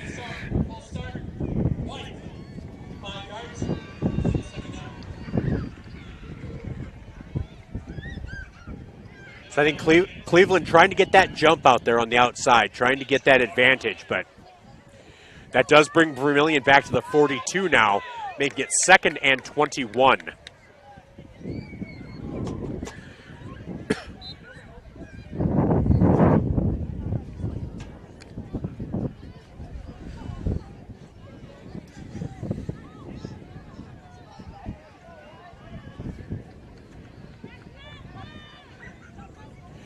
So Johnson, Nygren alone in the shotgun. Oh! And they were about to hit Cleveland on a slant. And the defender for Canton was able to get in the way. Again, lucky it wasn't intercepted. For sure. I mean, we're getting a lot of help on this drive, but we need to show that we earned it. So that makes it 3rd and 21. Too windy for a field goal attempt. Definitely. So, but man, you hate to give them the ball with this good a field position. So I don't know if it's 2-down territory or not. I think it all depends on what you're able to get here. Exactly. If you're able to get 10, 11 yards, get it down to about the 30, you probably risk it. Exactly. So here's Nygren under center, hands it off to Job. Job splits a tackle. And he was to the 40, so it's going to make it 4th and 19. Or Braxton Beach, I'm sorry, Braxton Beach. with a 2-yard gain. So this, we've had one fake punt. Cleveland will go back deep. 3 minutes to go here in quarter number 2. They do get the ball to start the second half. Vermillion does. And they do. And so, you might just keep your powder dry here. Ryder Thompson down at about his 5-6 yard line. Cleveland on his 46. And there was no thought there. Just punts it. And Johnson was misplaying that one. He's lucky that bounced into the end zone. That he was. So that'll be a touchback back to the 20.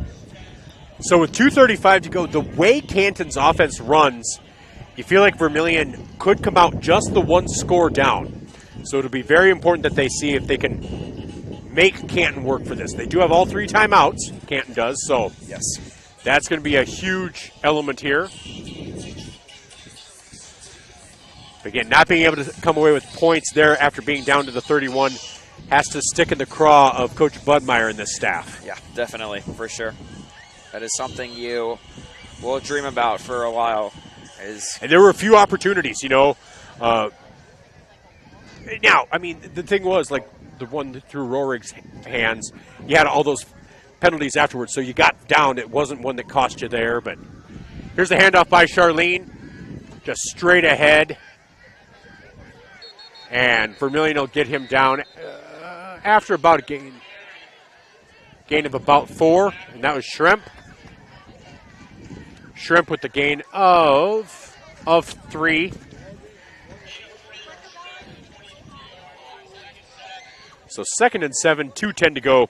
Doesn't look like Canton's going to try to do anything too heroic. They're letting the clock run. It's going to be under 2 minutes before they even break huddle. Charlene brings them to the line. It's really a clustered backfield. I expect it just to be another run. 1:52 to go here. Charlene pitches to the right to Shrimp. Shrimp tackled inbounds. Nice play there.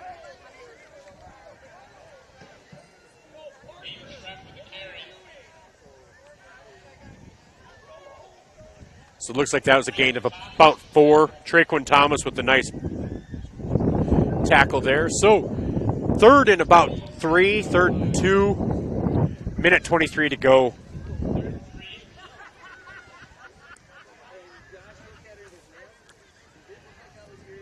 So yeah, it looks like it's Beal's calf. Yeah, most likely just a cramp. Yeah, because that's what. Like I said, he was stretching that out earlier. I tell you what, I'm much happier to see an iced calf than a knee brace. Yeah, for sure. That's exactly what you want to see. And Vermillion stuffs that one, so Canton's just going to let this clock run. Vermillion will get the ball. We'll see if Vermillion calls time. Vermillion. They do have 2 timeouts. So did Vermillion call timeout?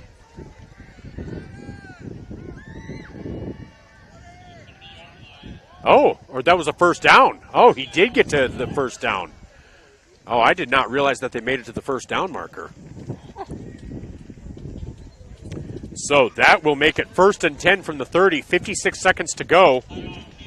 Canton did take a timeout. All right, interesting. This is interesting. Maybe a shot play coming up soon. As a little NXS plays through the stadium. Devil inside. Rest in peace, Michael Hutchins. Whole generation out there who doesn't even know who NXS is. Do you know who NXS is? I don't know who NXS is. Wow. I make myself feel old sometimes, so. NXS, they were really good. They were really good, but they were kind of, not a flash in the pan, but they were big for a very short period of time in kind of the 86 to 91-ish time period. Right when I was in middle school, early high school, so, yeah. Back when I was cool. You're still cool. You're still cool. I'm still cool.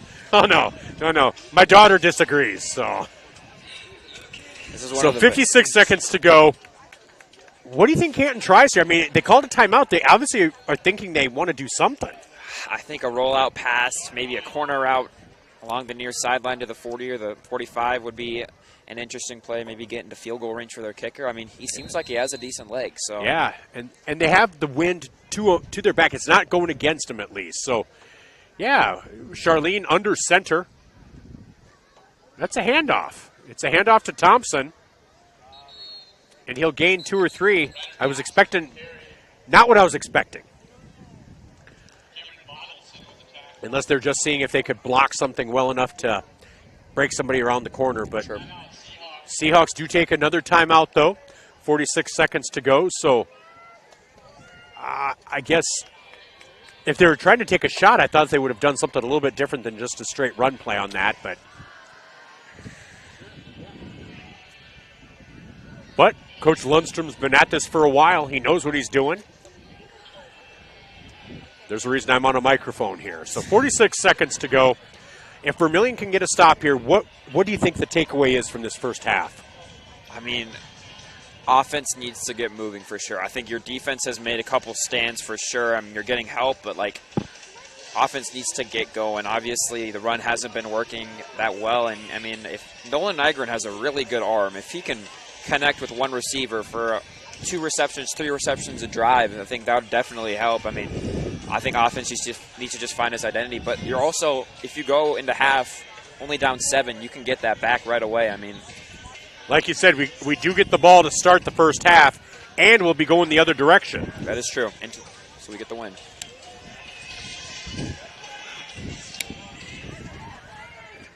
So Canton breaks their huddle. Charlene brings them up. He is going to be under center. Nobody split wide right or left for the Seahawks. One back in the backfield. Trips a little bit to the left. And Charlene fakes a pitch.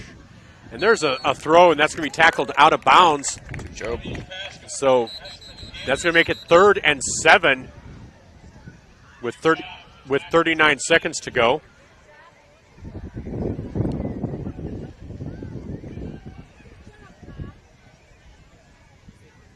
I guess it's going to make it 3rd and about 4. Canton must have taken another, Vermillion. Scoreboard operator's taking the timeouts off the wrong side, so I was getting a little confused there. So Seahawks take their final timeout, 39 seconds to go. We'll take a quick 30-second timeout. We'll be back with the final 39 seconds of the first half after these messages on Fox Sports and Vermillion Tanagers on YouTube. At Masada, we believe in giving back to the communities that have helped us grow. That's why we're proud to support local schools, youth programs, community events, and organizations throughout the region.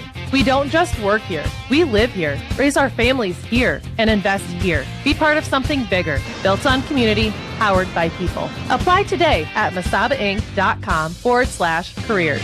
Masada Manufacturing, unlock your future and rock with us. Welcome back to Vermillion Tanager Football on Fox Sports Radio and Vermillion Tanagers on YouTube with Teddy Nesmith. I'm Michael Schumacher. This is brought to you by First Dakota National Bank.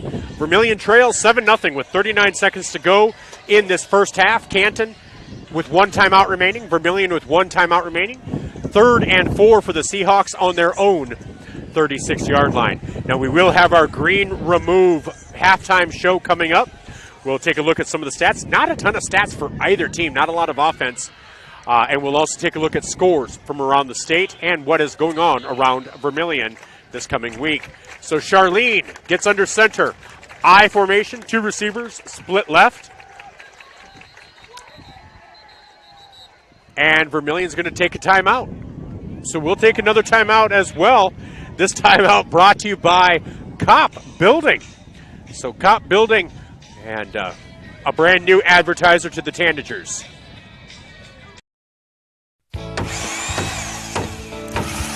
When you're ready to build with a local name you can trust. Cop Building Innovations in Utica, South Dakota. Owner John Kopp and his team deliver quality craftsmanship and a local touch. As an authorized WIC builder, Cop Building Innovations specializes in post-frame construction for agricultural, commercial, and residential buildings, including barn dominiums. From the first post to the final detail, trust the people who know building. Visit copbuildings.com. That's KOPP buildings.com.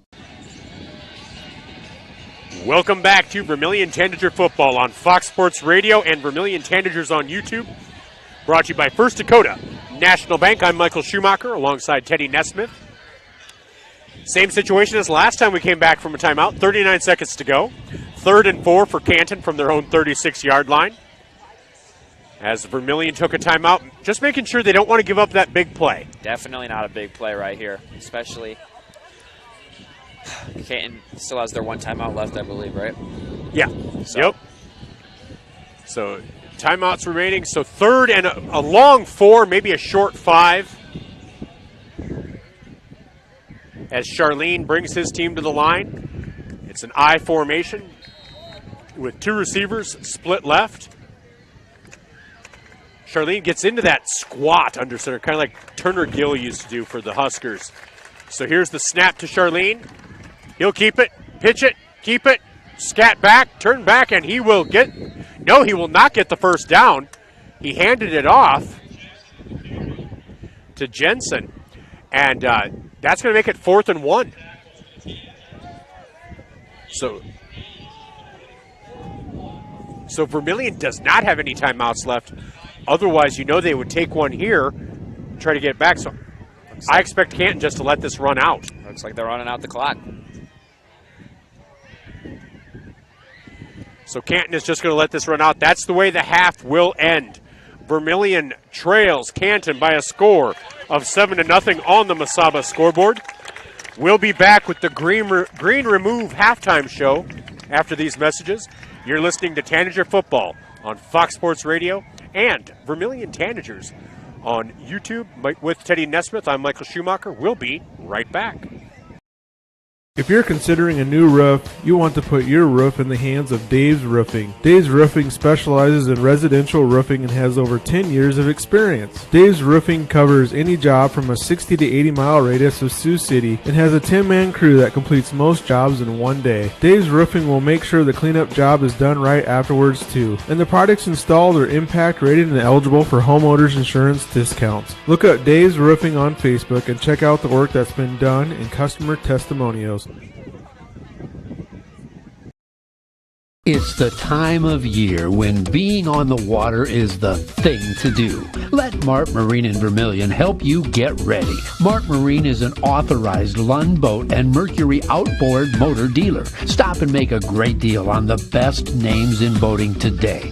Lund Boats and Mercury outboard motors. Mart Marine has other lines of deck boats and pontoons as well. Stop and get a quote on your next Lund boat powered by Mercury outboard motors at Mart Marine in Vermillion.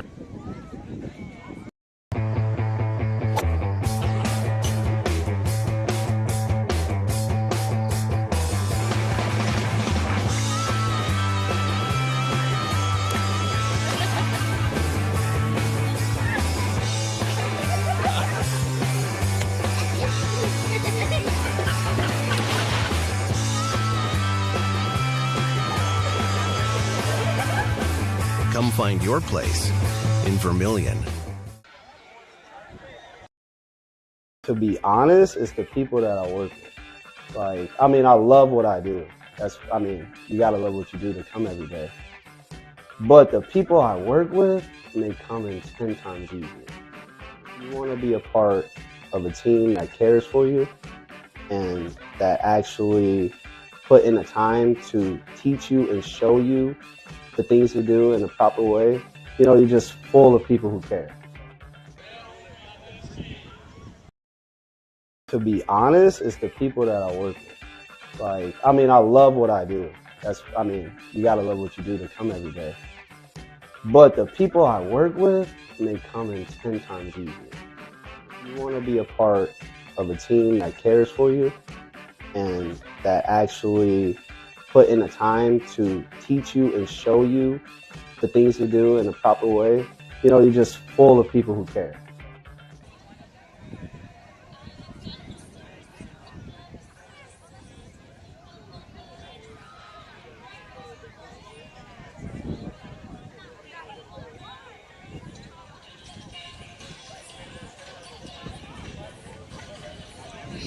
Welcome back to Tanager Football, brought to you by First Dakota National Bank on Vermillion Tanagers YouTube and Fox Sports Radio. With Teddy Nesmith, I'm Michael Schumacher. At the half, Vermillion trails 7-0.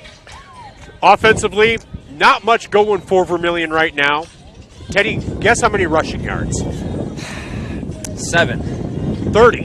30, really? 30, yes. So, 11, yes. Miko had a 10-yard run, and we have to count Kale's 7-yard run on the punt. So that is true. That's where most of it came from. Oh, yes. A negative 6 yards passing. So 24 net yards for Vermillion. Now, Canton, they're not exactly lighting it up.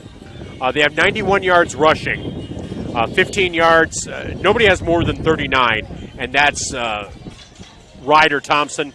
Aiden Shrimp has 25, so 64 of their yards are from 2 individuals.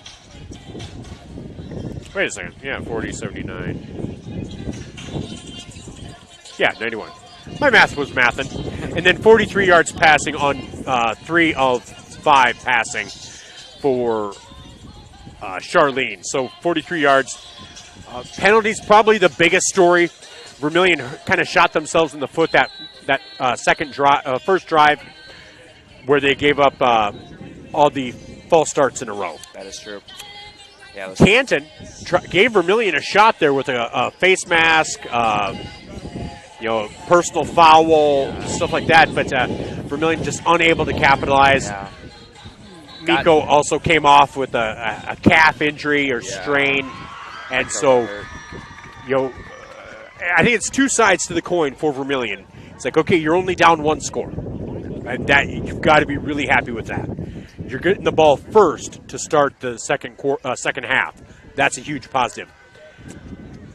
On the other side of that coin, just haven't been able to do much so far. So you haven't shown a ton of life right now. So what do you think Vermillion needs to do coming out of the gates here in the second half? I think it's still finding an identity, but I honestly think it could be through the air this half. I mean, running only 30 yards, and I feel like if Nolan Nygren can get the protection he needs, he can hit Traquan Thomas. I don't think he has a catch yet. I mean, Grant O'Rourke had one slip through his hands, but those are 2 very good receivers that I feel like through the air, Vermillion could get some more yards and eventually get in the end zone. Yeah, I think, we've seen a couple of plays that were close. A slant in that first drive that just probably a little bit of a timing. The one that went through Grant's hands. And then one to Cale Cleveland. There's another slant that the Canton player did get in front of, but if Cale had gotten it, would have been a gain of about 14, 15 yards. So there are those potentials out there. So I think there is some life for this Tanager team. And I think if you got a couple of those completions, the mindset completely shifts. Yeah, it does. So, all right. Well, we're going to take a quick break. When we come back, we will take a look around the state and see what scores from around the state of South Dakota and Nebraska. We'll be back with more. This is your Green Remove Halftime Show on Fox Sports Radio and Vermillion Tanagers on YouTube. And this is Tanager Football, brought to you by First Dakota National Bank. In a situation like this, the first thing you do, of course, is make sure everybody's okay. And then you're thinking, you better call your insurance person. No, just call Justin. At Vermillion Auto Works, you see Justin handles all the insurance claims and gives free quotes. Not everybody does the free quote thing anymore, So call Justin at Vermillion Auto Works. He'll take care of the situation. Carrying WeatherTech, Rough Country, and Tuxedo. Vermillion Auto Works.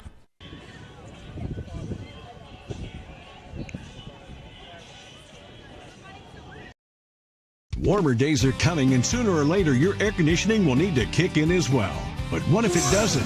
Well, don't wait. Call Larry's Heating and Cooling. With 43 years in the business, we're very knowledgeable on what we do and how we serve our customers. You can rest assured that when you call day or night, someone will always pick up the call. Join our elite club today and become a priority member. Skip the line, get discounts on services, and have no overtime fees. Call Larry's Heating and Cooling for expert service from factory-trained technicians.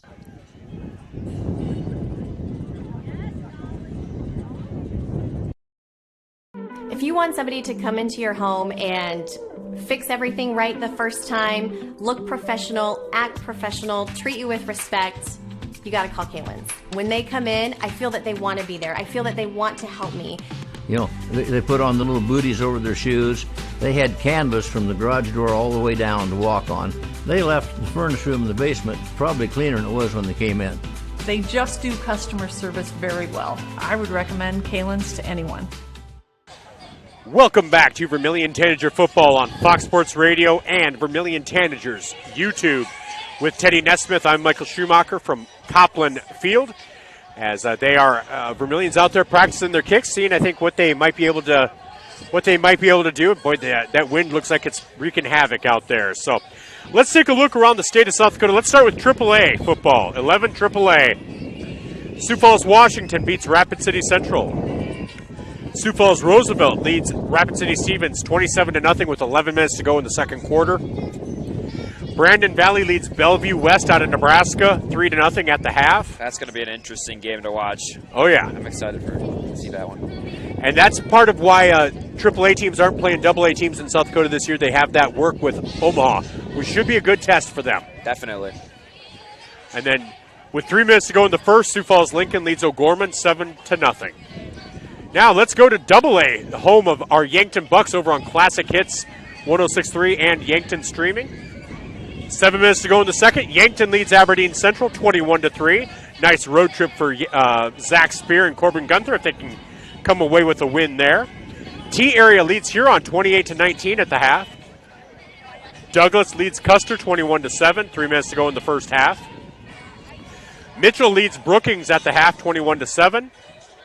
And Watertown leads Spearfish at the half 12-0.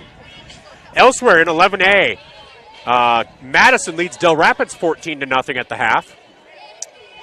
Millbank leads Tri-Valley 13-0 at the half. West Central over Dakota Valley 9-0, 5 minutes to go in the second quarter. St. Thomas More leads Belle Fourche 29-0. And Sioux Falls Christian leads Lennox 17-0, 3 minutes to go in the second. Yeah. In 11B, it's Groton area over Beersford 7-6 with 1 minute to go in the first half. Winner over Miller Highmore Herald 34-0. Aberdeen Roncalli 21, Flandreau 0, and Clark Willow Lake 16-8 over Sioux Valley. Now let's take a look at some area teams. In 9AA, Scotland Menno leads Trip Delmont Armor ACDC. And you'll learn when you're doing scores, it's TDAACDC. TDAACDC. Trip Delmont Armor Andy Central Dakota Christian. It just trips off the tongue. But Scotland Menno leads TDAACDC 14-12 at the half. Hanson leads Viborg Hurley 22-20 at the half. Parkston leads Platte Geddes 8-6 at the half. Bonholm over Gregory 47-6, 2 minutes to go in the second.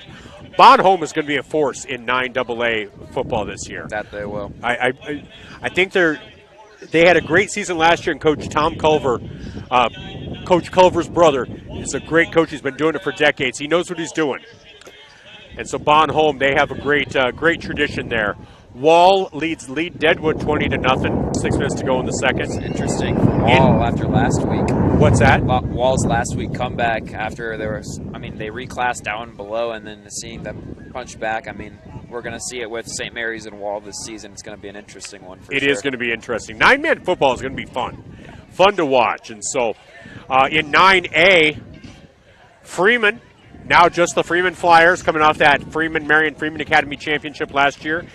They beat Chester area 60-8. Again, Scotland Menno over TDAACDC 14-12. Phillip leads Harding County Bison 27-6. Phillip, the hometown of Gage Revelette, who is calling the Gayville-Vollen game today. Elkton Lake Benton leads Centerville 12-8 at the half. Alcester Hudson leads Irene Wakanda 27-0. 5 minutes to go in the first half. And then in 9B, Coleman Egan leads Gayville-Vollen 42-0 with 1 minute to go in the first half. And that Avon leads Burke 34-0 with 3 minutes to go in the second. Del Rapids St. Mary over Oldham Ramona Rutland 38-12. with 1 minute to go in the first half. And that will be all for our score update. So we're going to take a quick timeout. We'll bring you some more ads, and then we'll be back to bring you the second half, as this has been the Green Remove halftime show on Vermillion Tanagers on YouTube and Fox Sports Radio. From Coplan Field with Teddy Nesmith, I'm Michael Schumacher. We'll be right back. If you are looking for the perfect fit, Vermillion Vision Care Associates fits like the right pair of glasses. The optometrists are well known for being primary eye care providers and have the ability to treat and diagnose a variety of eye problems with their ongoing education. They can fit you into a new pair of glasses or contacts that feel just right. Vermillion Vision Care is the right fit for you. See the best optometrists at Vermillion Vision Care Associates, 120 West Main.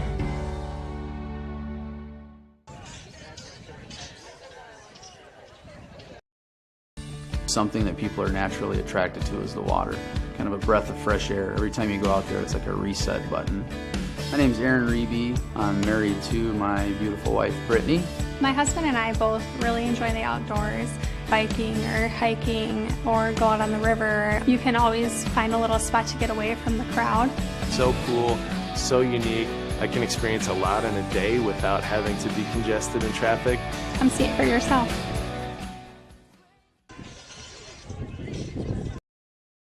I'm Blaine Olson, owner of Blaine's Body Shop in Vermillion. I grew up here, graduated here, and now have a business here. I'm proud to serve the community that has helped me live this dream. I have top-notch equipment, the latest in training, along with a work ethic and the desire to serve you. Should you need repairs in the future, please remember Blaine's Body Shop across from Polaris on the Highway 50 bypass in Vermillion. Blaine's Body Shop. Automotive collision repair. Now online at blainesbodyshop.com. I'm Blaine Olson, owner of Blaine's Body Shop in Vermillion. I grew up here, graduated here, and now have a business here. I'm proud to serve the community that has helped me live this dream. I have top-notch equipment, the latest in training, along with a work ethic and the desire to serve you. Should you need repairs in the future, please remember Blaine's Body Shop across from Polaris on the Highway 50 bypass in Vermillion. Blaine's Body Shop. Automotive collision repair. Now online at blainesbodyshop.com.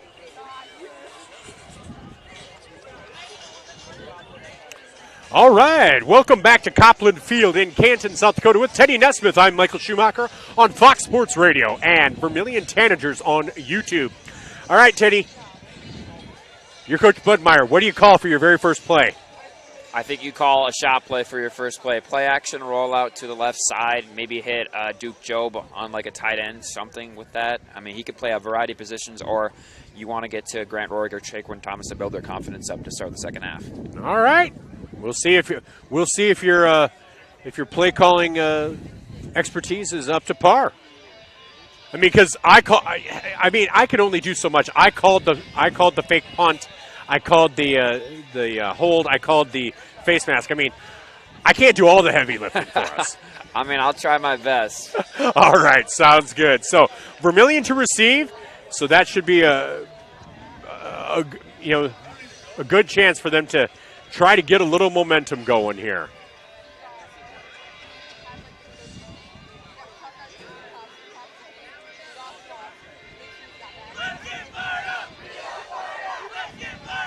All right, for our Crofton fans, or Nebraska fans, if you're a Crofton fan like I am, I'm from Crofton.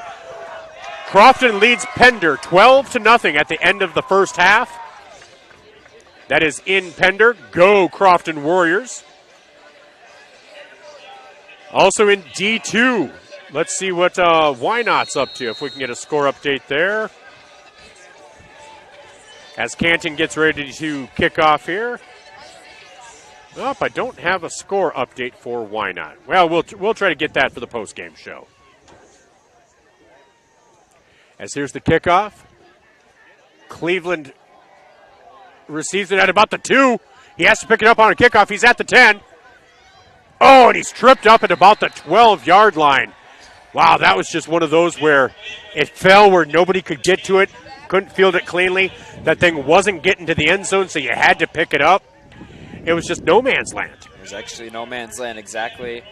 Right in front of him, bounced right in front of him, couldn't do much about it. Thought he had a lane to the left side, but turns out there was nothing there.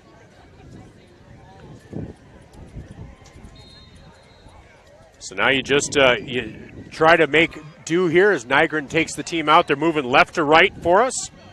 And they are at, right at the 10-yard line. So Nygren in the shotgun. Cleveland wide right. Here's a handoff straight ahead.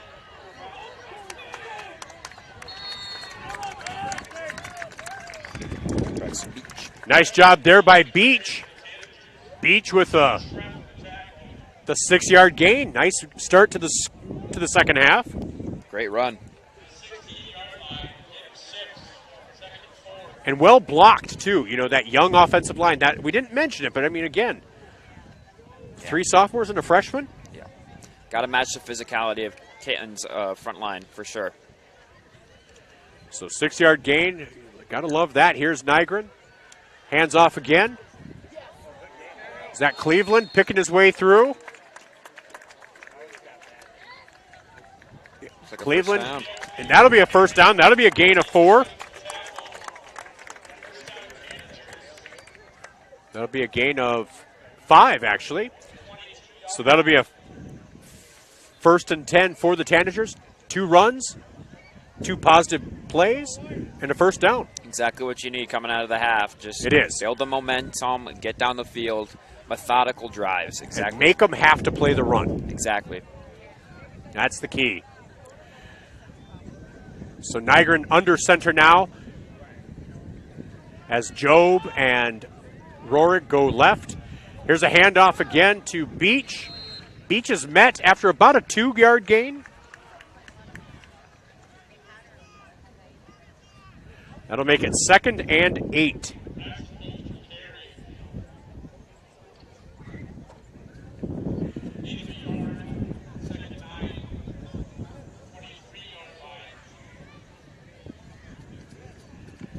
So they break the huddle. 10:25 to go here in quarter number 3. Vermillion with their first drive of the second half. Nolan Nygren under center now.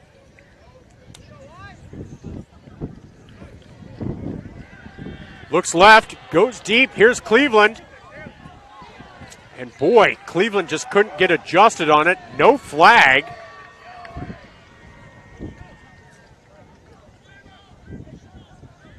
I didn't know if there would be or not. It was kind of underthrown. I mean, I don't think you could have argued too much if they had, but I don't think it's a bad call on the officials' part not to throw one either. There wasn't enough evidence to be signified a flag for sure. Yeah. As a Tanager fan, I would have loved a flag. As a Canton fan, I would have been upset if they'd thrown exactly. one. And both would have been valid. For sure. So here's Nygren in the shotgun. 3 receivers to the right, 1 split left, empty backfield. Oh, high snap through Nygren's head. Nice recovery. Good throw, and almost to Rorik. Well defended there. Well defended by the Seahawks, and that was Landon Hill who made a break on that. And that will make it 4th and 9. And that timing play, if Nygren doesn't have to recover on the high snap, he's probably able to time that pass just a little bit better. Hill's isn't able to make the fast break on it, and probably gets to Rorik, possibly. You know, we'll see. It's a timing play like that. So Cleveland gets the snap, gets the kickoff, gets it onto the Canton side of the field. Nice job down inside the 40, down to the 37-yard line. So that's a 40-yard punt for Cleveland. Into the wind, not bad at all. Gets Canton into their possession, into their territory at their own 37. So, you're going to take that. You really are.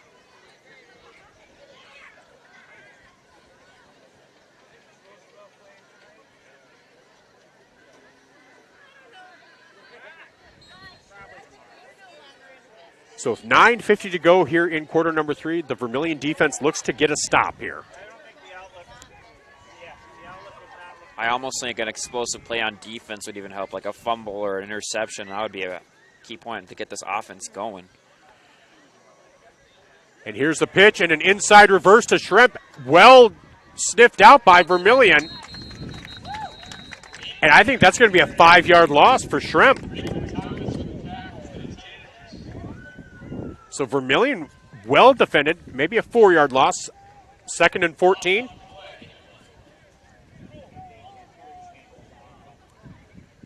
So I think that's going to make it 2nd and 14. So that's what you love to see. So if Vermillion can get another play like that. The defense has sure figured out the trickeration that Canton's trying to run with this different running back option. They have. Traquan Thomas out here on an island. Here's the handoff straight ahead. Through for some positive yards. And that will be a gain of about 6. That'll be a gain of about 6. So that's going to make it 3rd and 7.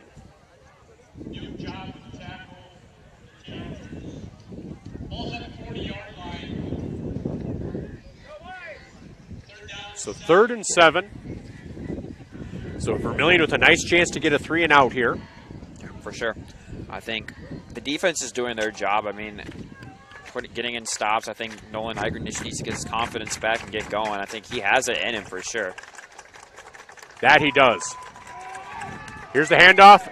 Met there and defended well. Bounces off, but knocked out of bounds after a no gain. Loss of 1. That's going to be a loss of 1. It's going to make it 4th and 8.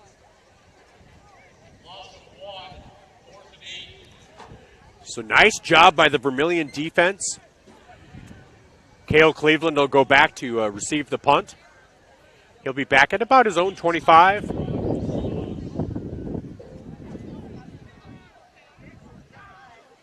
So Vermillion's defense really starting to step up here. That kick, boy, that hits the wind. That's going to stop at the 35 and roll back. Vermillion will take over possession at the 39-yard line. That is a nice field position flip for the Tanagers. So Nolan Nygren comes out, and hopefully they can try to build off those first 2 runs that they had. Exactly. I think they're finding the identity that they need. I mean, it's going to come with time in the season, but if Nolan can lead this team of a young O-line, experienced wide receiver, experienced running backs, I think it can lead to something great that can happen, especially if you end this game and have successful drives. I think it's a win for you. So, yeah, Vermillion at their 37, 38-yard line. Nygren in the shotgun. 2 receivers left, or 2 receivers right, 1 receiver left. Quick pass. And that will be a gain of about 5, maybe 6. To Traquan Thomas, his first catch. And a gain of about 5 yards.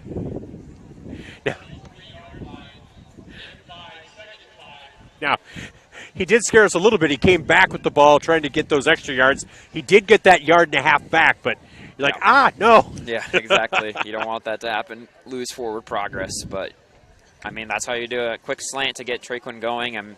He's got to have some confidence now. I mean, and that's the first completion for positive yards for Nygren, so you love that. One-on-one on the outside with Traquan over here.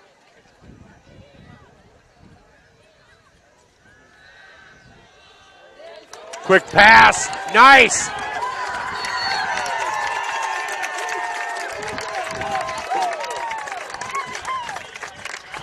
And Duke Job with a nice reception there.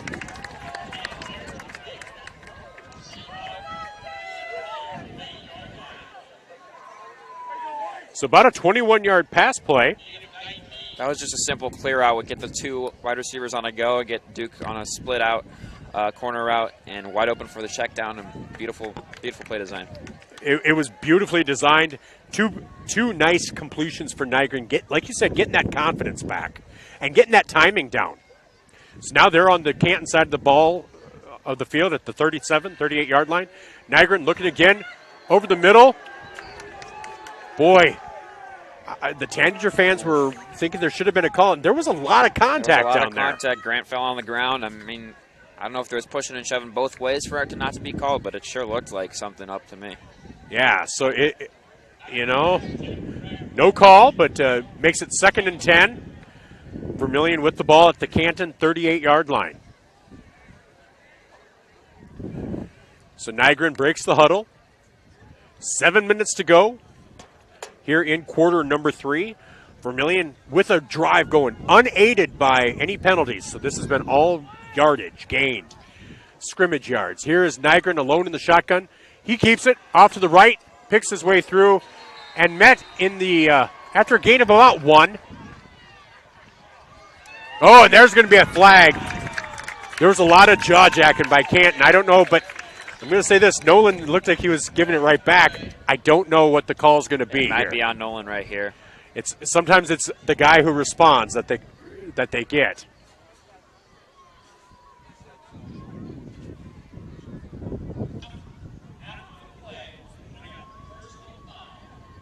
Nope, it's on Canton. All right, so 15-yard penalty. That'll give Vermillion a first down. So it was a 1-yard run for Nygren. 1-yard run, but take the penalty yards, and now we're inside the 25 right here. Yeah. That's like a piece of cake that has a ton of frosting on it. 15 yards of frosting, right? You love that every time you get free yardage for sure. It's like a corner piece. You've got frosting on the top, on 2 sides. It's perfect. All right, so Nygren breaks the huddle here. Vermillion down at the 22-yard line. This is the furthest they've been into Canton territory now.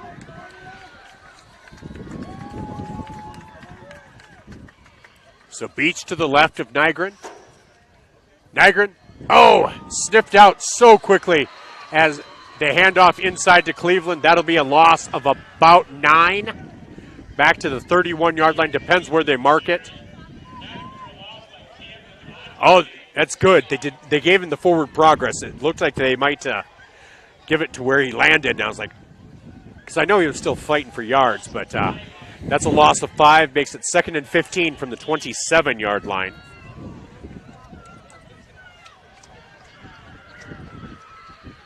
.6'4", Brody Meredith on the outside, one-on-one. You can use that height to advantage right here.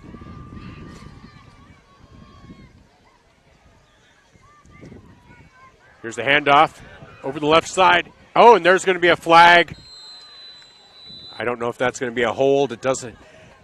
I didn't see anything defensively over there. That's where the holding zone usually is. So.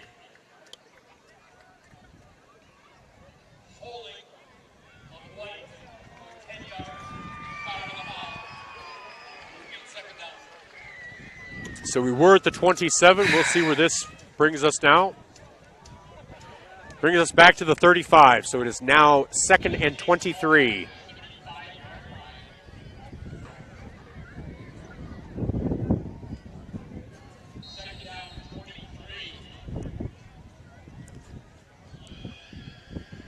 So Meredith back on the sideline, but I wouldn't be surprised if they tried to just utilize that height difference sometime here, just with a simple play. Yeah, for sure. I mean, he might be one of those people in the rotation for basketball starting varsity this year. I mean, he has the height, he has the talent, so I wouldn't be surprised.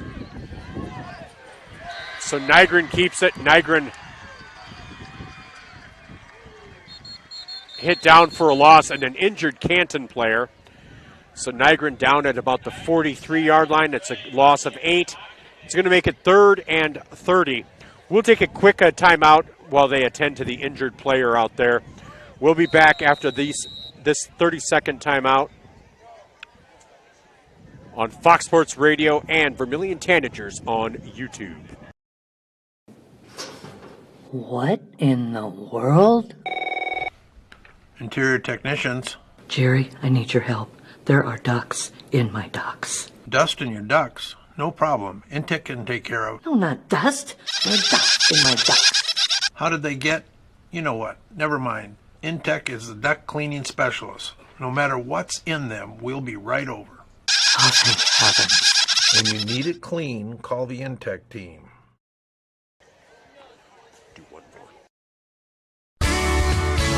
Get the finest wood in the neighborhood down at the lumber yard. Get your project done the right way with help from the Lumberyard Vermillion. With professional estimators, the Lumberyard will help you get your job done with free delivery and on budget. For 57 years, the Lumberyard has everything you need at prices you can afford. From all your lumber needs to cabinets, countertops, hardware, and tools, the Lumberyard is your go-to for quality materials, expert advice, and the best service around. The Lumberyard in Vermillion, 1000 West Cherry Street. Let's do one more since he's still out there. Clay County Abstract and Title Company has a complex job that boils down to something very simple: helping you purchase your dream with confidence. When investing in a new home, a new site for your business, or piece of property, you want peace of mind that the property is truly yours. Clay County Abstract and Title Company has been doing just that since 1946. Clay County Abstract and Title Company, proud supporters of Vermillion activities and proud to be a part of your dreams come true. With a combined 50-plus years of service, our providers will truly be here when you need them. We have the area's leading pediatrician plus family medicine providers, and our visiting specialists are well known for the outstanding care they provide. At Vermillion Medical Clinic, we offer so much care so close to home. With a combined 50-plus years of service, our providers will truly be here when you need them. We have the area's leading pediatrician plus family medicine providers, and our visiting specialists are well known for the outstanding care they provide. At Vermillion Medical Clinic, we offer so much care so close to home. They put in the work, trained endlessly, pushed their bodies, learned from coaches, risen to the occasion, savored victory, all to make you proud. Give them some love. Support their goals. Cheer them on. Good luck from First Dakota National Bank, member FDIC. Welcome back to Vermillion Tanager Football, brought to you by First Dakota National Bank on Fox Sports Radio and Vermillion Tanagers on YouTube with Teddy Nesmith. I'm Michael Schumacher from Coplan Field in Canton. So, 3rd and 30 for Vermillion from the 42-yard line. Nolan Nygren in the shotgun. 2 receivers right, 1 receiver left. And there's a flag on the field. As that ball is intercepted back there. And here's a return. And a return down the left sideline out at about the 31-yard line. We'll see what the flag is. If it's an offensive penalty, I'm sure they will just take the interception. Yeah. But if it's defensive, we'll see. Yeah,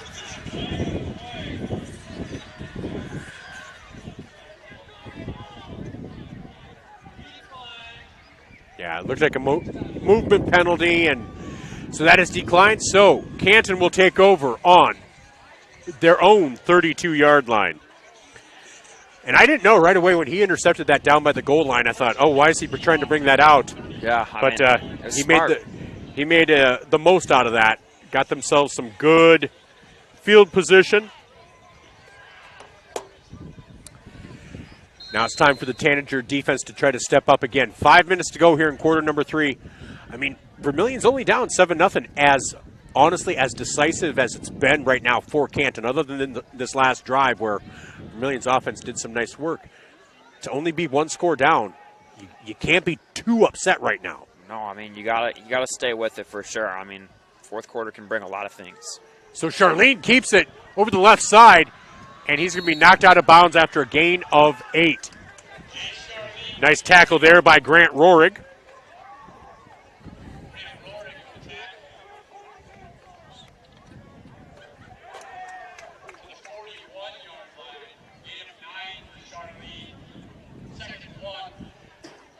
So Canton he was knocked out of bounds, so the clock stops with 4:53 to go here in quarter number 3.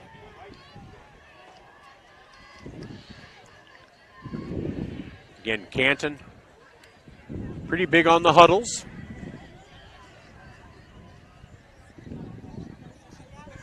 Just a reminder, USD football starts tomorrow, 1 o'clock kickoff, 11 o'clock pre-pregame show on Classic Hits as they take on Central Connecticut State. Charlene keeps, skips through a tackle there and a gain of 3 for Charlene for a first down.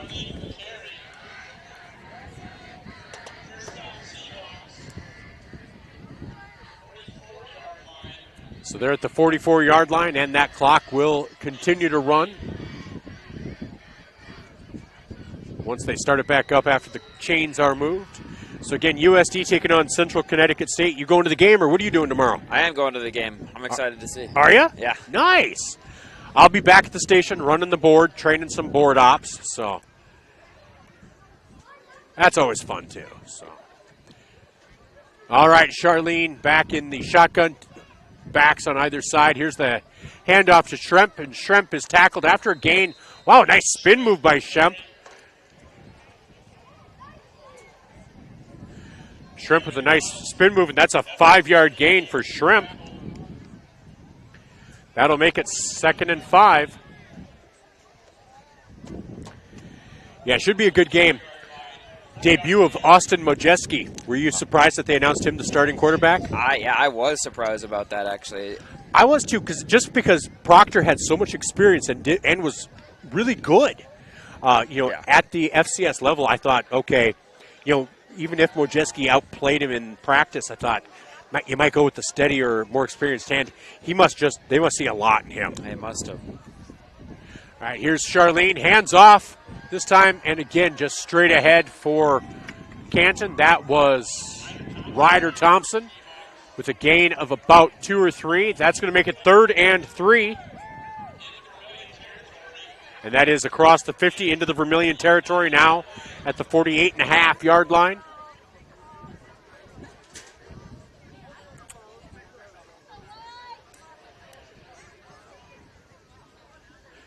And the other thing is Vermillion, a lot of their defensive players play both ways. So you you can exert a lot on defense, and all of a sudden you can start to get a little bit tired. It can hit like a wall. So Canton is starting to try to move the ball here. 2:49 to go.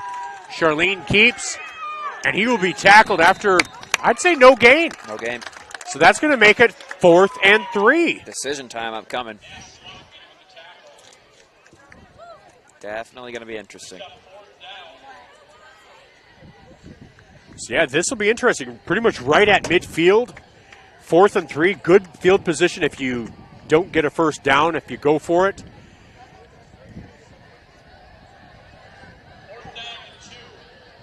It does look like they're going to punt. Schremp has just exited. Really? So, yes, they will punt. Cale Cleveland. Still watch the fake here for sure. They're going to watch for the fake and see if maybe the wind can help them out here a little bit. And delay a game. Oh, no. Okay.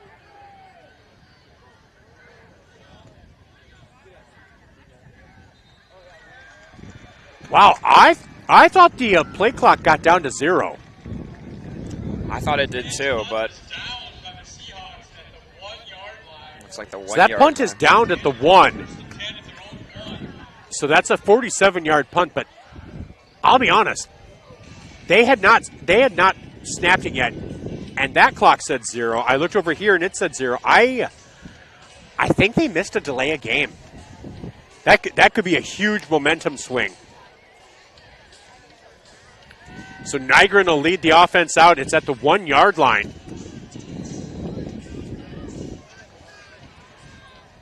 So what do you do? Canton's been having some good luck getting into the backfield. So a run isn't a guarantee. Now there are 2 receivers split right, 2 left, and a back in the backfield. Nygren looks to pass down the left sideline to Cleveland, and that is just too far. No flags on the field, so that'll make it 2nd and 10.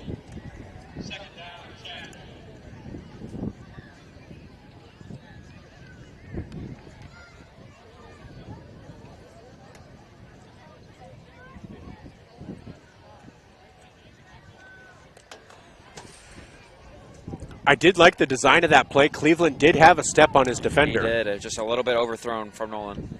And it's so hard in this wind to judge, Yeah. It just is. So Nygren breaks the huddle here. Thomas and Roerig split right. Cleveland wide left. I think it's Job out there as well. Nice pass to Rorik. Oh! And Rorik can't come down with it. Well timed there by the Canton defender, but that is incomplete. And that's going to make it 3rd and 10 from the 1-yard line for the Tanagers.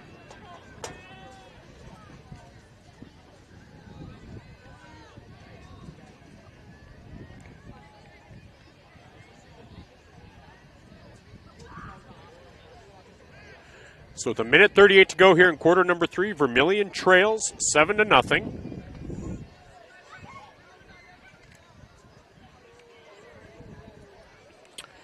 Andrew Johnson chimes in that 15 yards of frosting would be in excess.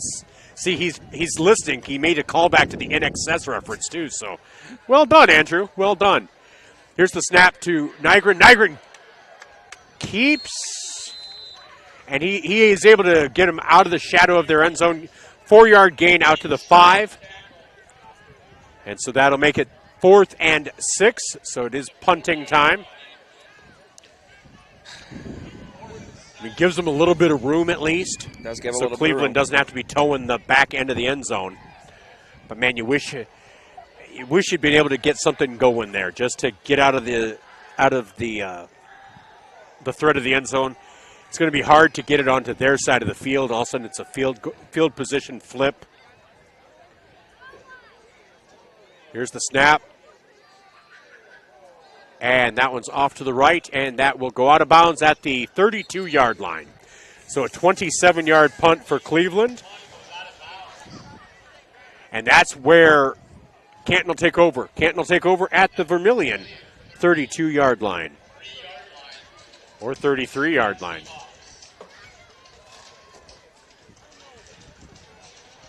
So Vermillion's defense needs to step up again. Once again. As long as they keep stepping up, Vermillion's in this. It's if Canton is able to get that next score that things become dicey. Exactly. Because right now you just need one good drive, one good play. But all of a sudden if it becomes a 2-score game, it becomes a little bit tougher road to navigate. Yeah, it does. Sure does. I mean, this would be a really tough road to navigate if they get in the end zone right here. I mean, you really need another stop from the Tanager defense, and the offense needs to get going. So here's Charlene, pitches it to Schremp over the right side. Wow. Schremp is going to be tackled for about a 3-yard loss. The way he was running it, I thought he was going to try to pass it. But there's a flag on the field. Oh, come on. Do you think it's a face mask?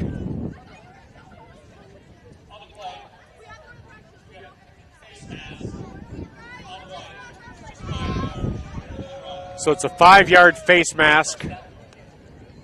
That'll keep it first down. And that's unfortunate because they had nailed him for about a 3-yard loss.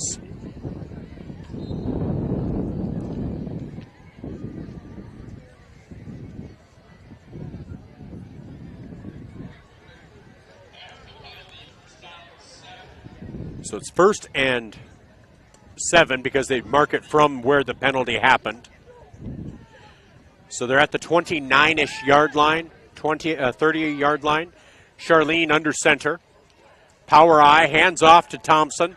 Thompson pops it off to the left side, and he will be down to about the 24-yard line. I think he's going to be a yard short. No, that was Dominici.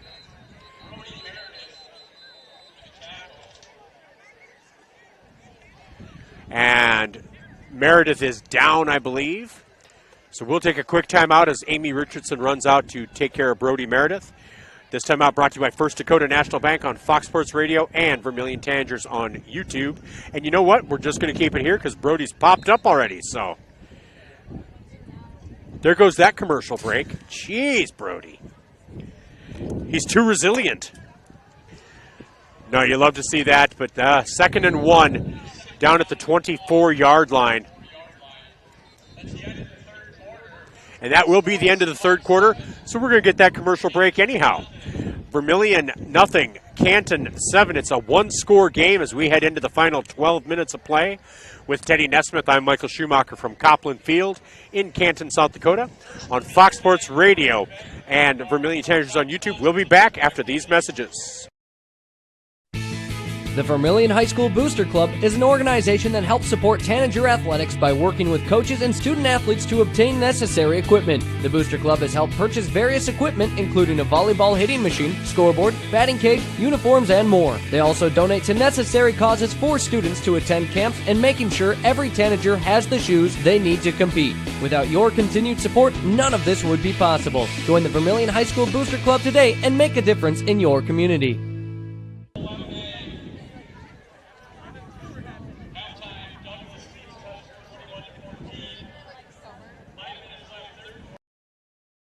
What's your big picture? To actually have savings in my savings. To pay at the pump. To make life easier.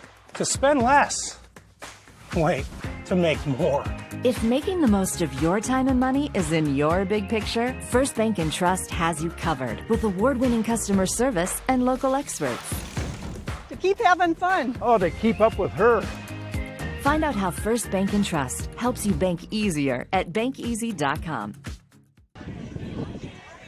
Welcome back to Vermillion Tanager Football, brought to you by First Dakota National Bank. With Teddy Nesmith, I'm Michael Schumacher as the Tanagers try to get a hold here. It's 2nd and 1 from their own 24 for Canton on the Vermillion 24. Vermillion's defense has been stepping up big. We'll see if they're able to do it here. Jace Charlene under center. Turns around, hands it off, and that is to Shrimp. Shrimp splits through a couple of tackles. And that's going to be down to about the 15-yard line. That'll be gain of 9 for Aiden Shrimp. And that'll be a first down for the Canton Seahawks.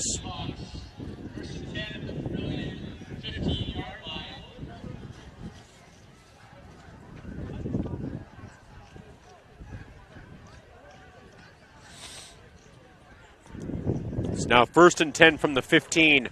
Vermillion's defense needs to do what they've been doing all night, bending but not breaking.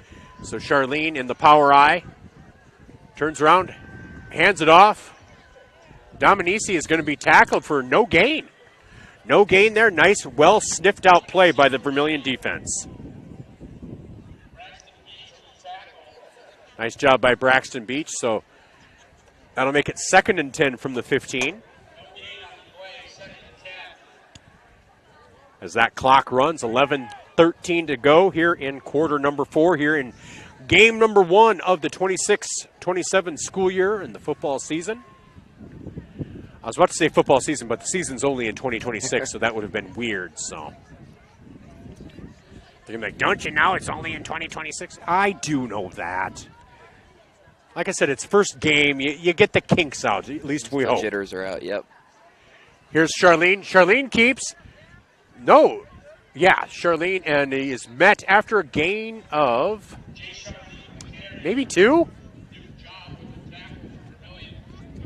No, they're giving him 4. So gain of 4 makes it 3rd and 6. So Charlene with a gain of 4 there. So 3rd and 6, a big chance for the Tanagers here. Yeah, you're looking for a pass play, maybe get a breakup or even better interception probably, but always be ready for the run too.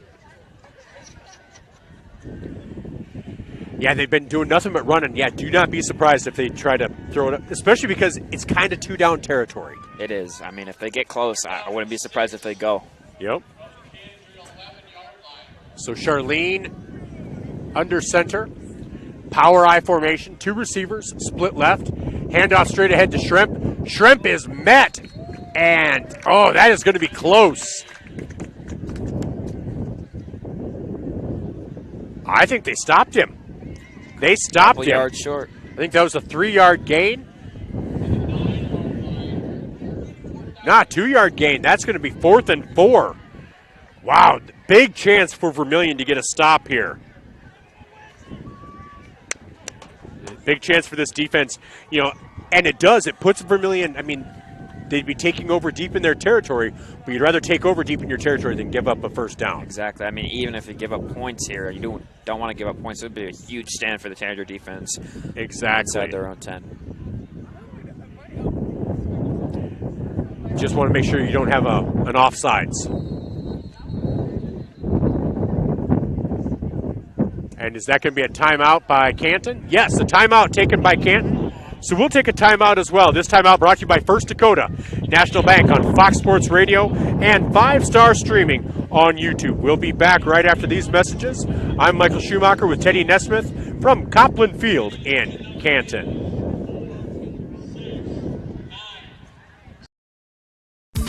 Slumberland Furniture in Yankton, home of the Flex Steel Furniture Groups with a huge selection to fit every budget, style, and room. The Lazy Boy section at Slumberland is the largest in the area. So many styles to choose from. The mattress gallery is full of the best brand name mattresses in the business, including the Tempur-Pedic Active Breeze personalized climate-controlled mattress, Stearns & Foster, and Purple. Slumberland Furniture in Yankton, here to help you design your home with the finest furniture, decor, and more. Welcome back to Tanager Football on Fox Sports Radio and Vermillion Tanagers YouTube with Teddy Nesmith. I'm Michael Schumacher. Really big play here. 9 minutes and 2 seconds to go in quarter number 4. Canton has the ball on Vermillion's 9-yard line, leading 7-0. Vermillion's offense hasn't been able to get much going.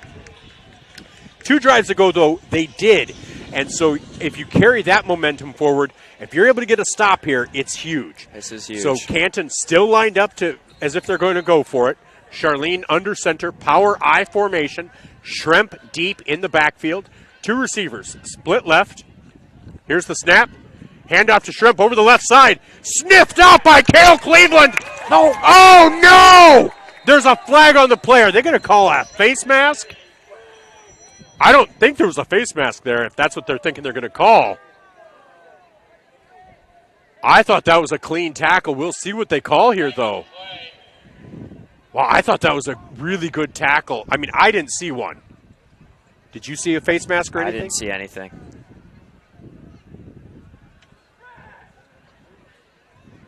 But these officials are discussing it. There might be a little bit of...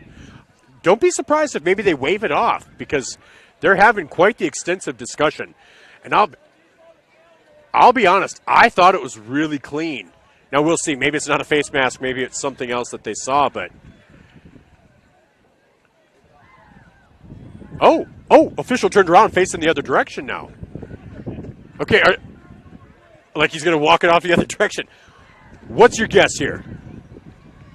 I'm guessing a face mask. Ah.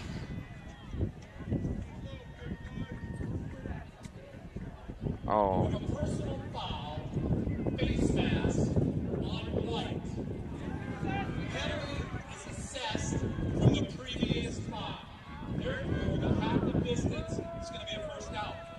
So that's a half a distance to the goal from the previous spot. That's going to put it at about the 4.5-yard line. Wow, I did not see it. I didn't see anything like it either. That's rough. That's a rough one, because that was so well defended by Cleveland and the rest of the defense. So here's Charlene under center, first and goal from the 4. And that's going to be Dominici. He's going to be met at the goal line. He's going to gain probably 2. That's going to make it second and goal from the 2-yard line.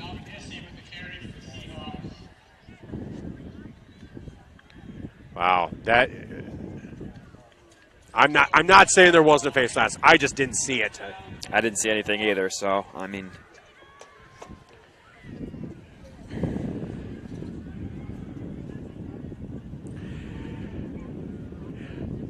So I mean, if you're Vermillion, if you're looking back, personally, that's going to be a huge play that you can think about. Obviously, the offense hasn't done much, but just some opportunities, because even that, where you and I both thought the play clock expired, all of a sudden a punt that pins you down at the 1. Those are just 2 huge plays that are out of your control. Exactly, you can't control it. And that is a touchdown for Canton. Seahawks with a 1-yard touchdown run. That will make it 13-0 in favor of Canton with 7:49 to go, as Kevin Strand gets it across the goal line. Strand, who hasn't done much at all tonight offensively, is asked to carry it across the goal line. That will make it 13-0 with 7:49 to go. As Salvador Lopez will line up for the extra point, trying to make it 14-0. Bad snap. Kick is up. And the kick is good. So Vermillion trails now 14-0, 7:49 to go. We'll be back with the kickoff after these messages. This is Tanager Football on Fox Sports Radio and 5-star streaming on YouTube. Welcome to Runnings in Vermillion. Shop their great lineup of clothes for women. Names like Ariat and Carhartt for men. Boots and shoes and kids' clothing.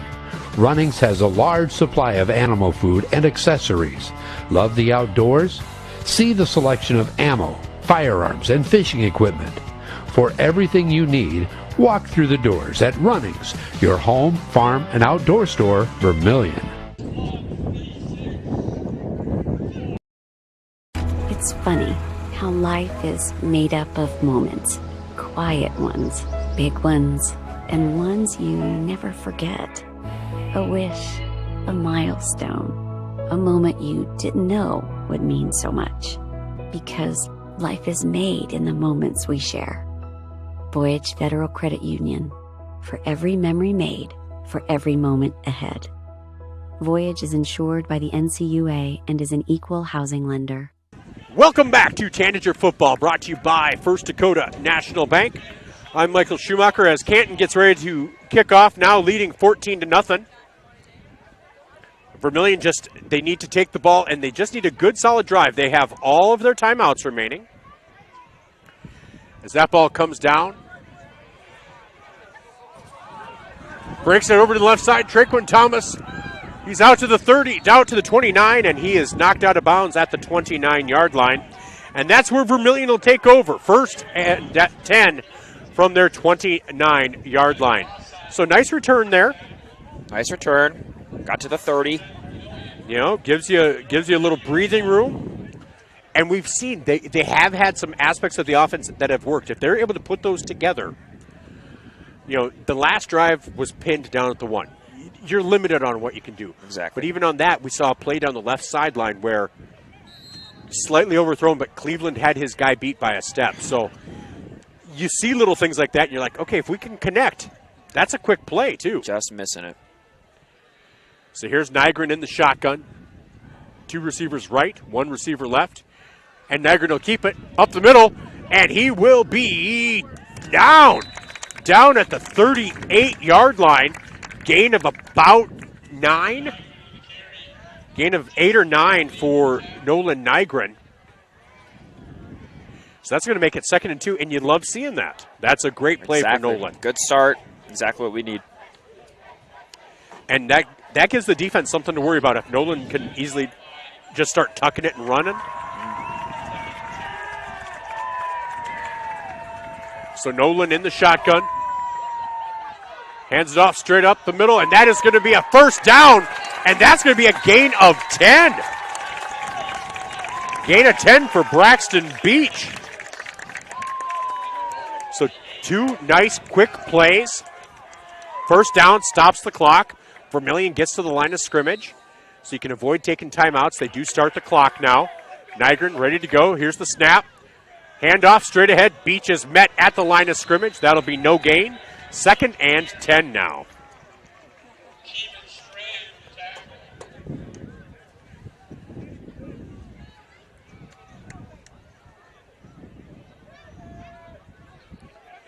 So Vermillion at their own 48-yard line, 2nd and 10, 6:30 to go.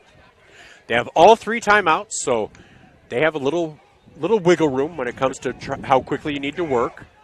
Cale Cleveland and Braxton Beach split out wide left. 3 receivers split right. Empty backfield for Nygren. Nygren looks, pulls it down, keeps it, pulls ahead, and that'll be a 2-yard gain for Nygren, making it 3rd and 8. 2-yard gain for Nygren. You do love seeing that. It was positive momentum, though. Positive movement.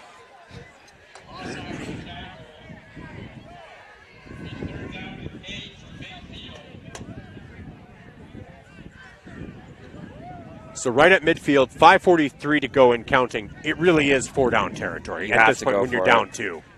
For sure. So, that does give you a little leverage on what you want to play. The playbook's wide open. You don't need all 8 yards right now. You'd love all 8 yards, but here's the snap to Nygren, empty backfield. Wide right, and that is into some traffic. Canton read that pretty well. And so that'll stop the clock with 5:21 as that is incomplete.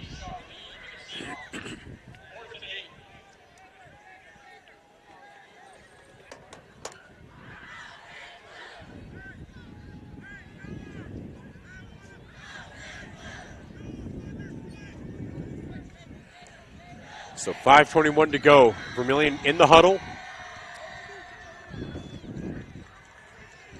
Probably going empty backfield again. Nope. I think they have Beach back there. Cale Cleveland ISO'd, split left, 3 receivers, split right, and that's going to be a false start on the Tanagers.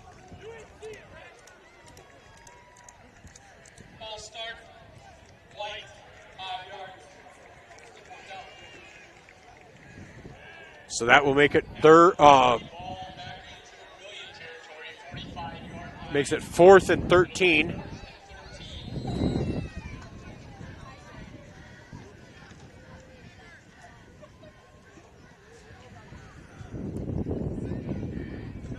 It is good to see Mike O'Beal down there walking around. He just has a wrap on it now. It's not doesn't have the ice on there. Yeah, for sure. Good to see him walking around. Glad to be. It couldn't be anything worse. So here's Nygren looking, going over the middle. Oh! And yes, pass interference. Grant Rohrig was interfered with, and that was definitive. If there hadn't been a flag there, you would have really had a riot. So that's going to be pass interference. That should be a first down.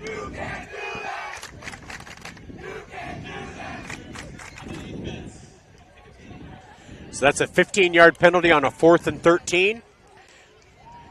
That equals a 1st and 10. Yeah, it does. And you know what? If you're Vermillion, you took 7 seconds, you got a first down, you'll take it. So 1st and 10 for the Tanagers on the 40-yard line of Canton. 5:14 to go here in quarter number 4.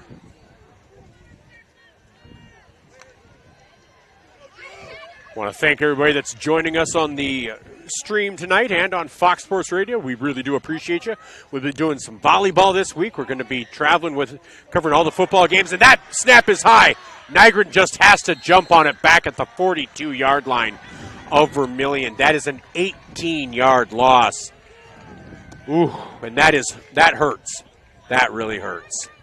And the clock keeps running.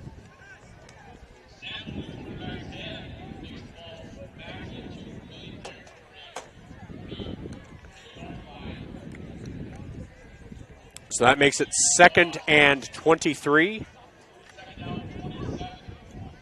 27, yeah, 2nd down and 27 from the 43.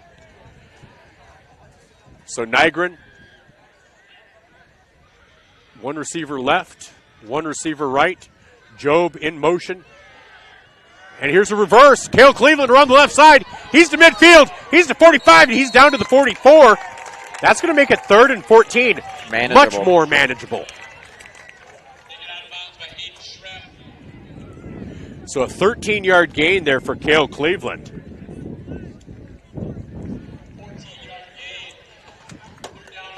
So again, knowing it's 4-down territory, it makes it much more manageable for these 13 yards that you want to get.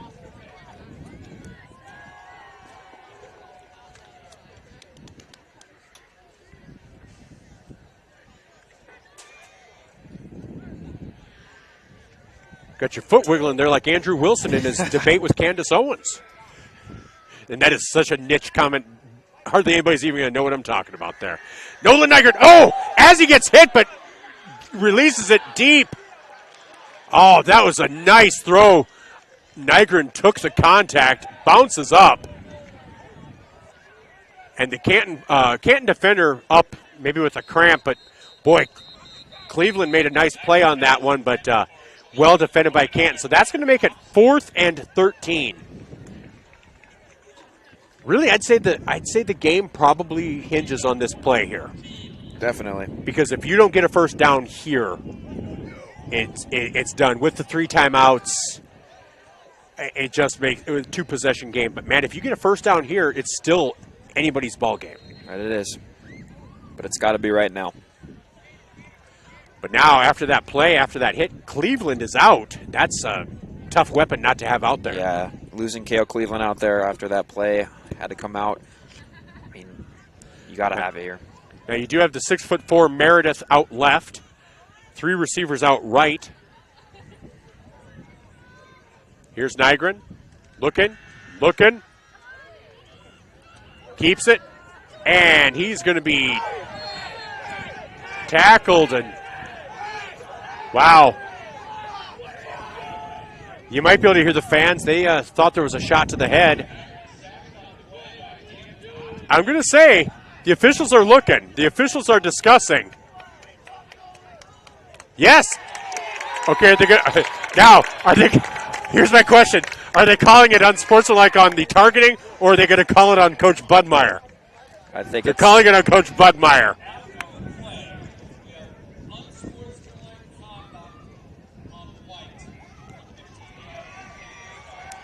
I wondered.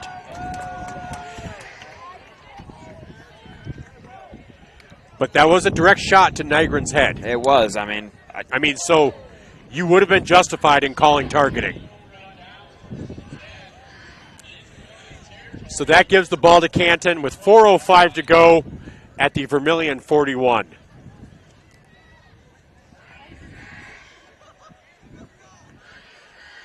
I mean, I will say Nygren had to adjust his helmet when he got up because that thing had taken a shot. I mean, it looks like targeting to me. I mean, from my angle, I saw it straight to the head. So, and I understand that can be subjective. You know, I do get it. It's hard to call sometimes.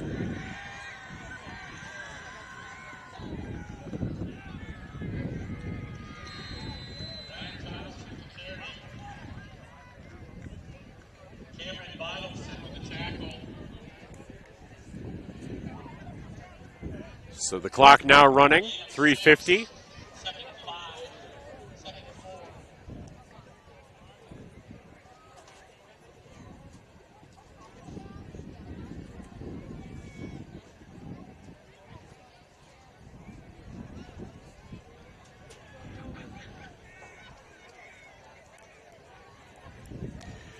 So 2nd and 4 now, Canton. They're just going to keep running it. They're going to make Vermillion either take the timeouts or just wear out the clock. Here's Ryder Thompson. He'll bring it around, bounce it around the right side, and he will be out of bounds. And that will be a first down after a gain of about 15 for Thompson.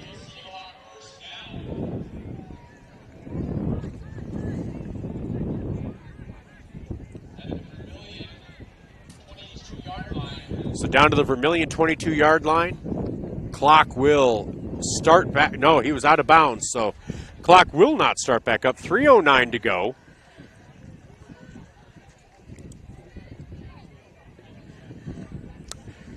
And not wanting to put a pin in it too early, but it's I don't see a path forward for Vermillion as quickly as they'd have to strike. And Canton having a first down right now. It's going to be tough, but Charlene under center in the power I, hands off straight ahead to Schremp.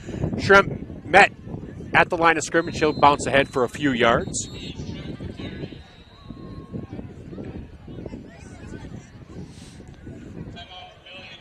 So Vermillion will take a timeout. We'll take a quick timeout as well.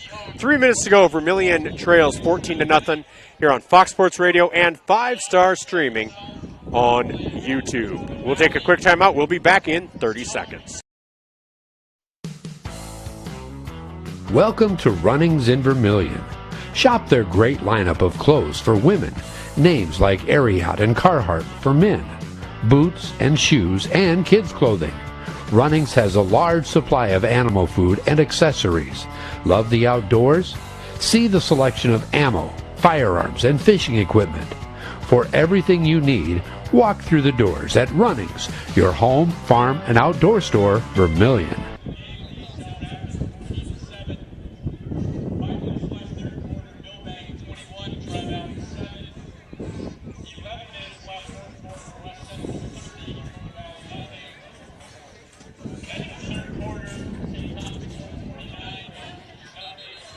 Welcome back to not South Central League Baseball. I can tell you, that's what I've been doing for a whole summer.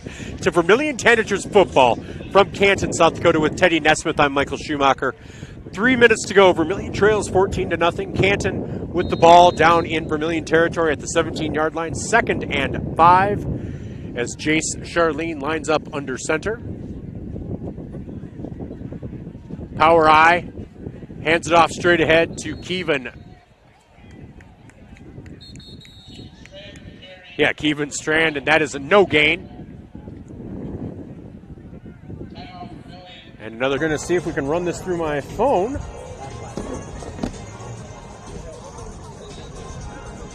All right.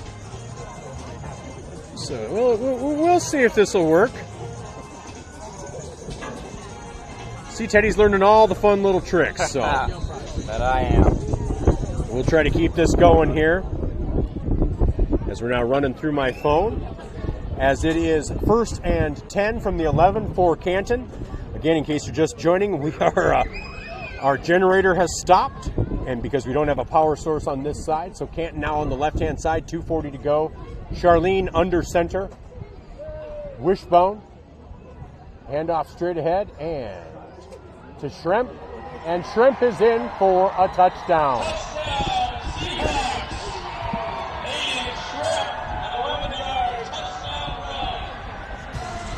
That is the 3rd touchdown of the game for Canton, making it 20-0. 20-0 with 2:34 to go. So Vermillion will fall to 0-1. Canton will move to 1-0.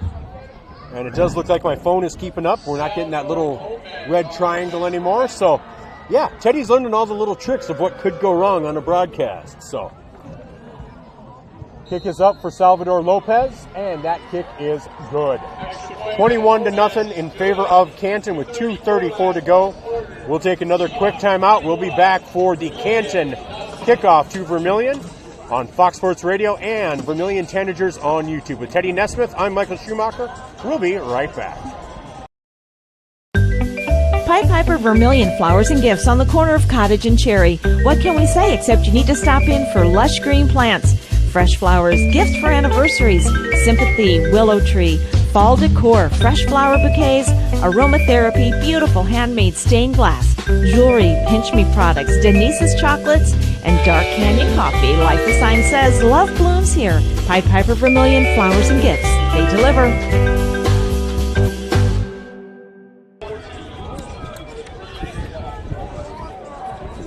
Oh, that's right.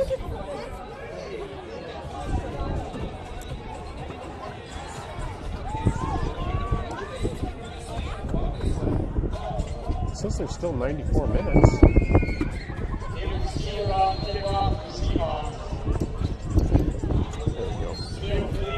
Like I said, we're trying to make do. Our camera's trying to turn off on us here because it was plugged in, so then it wasn't getting power. So then it's like, oh no, we need to turn off.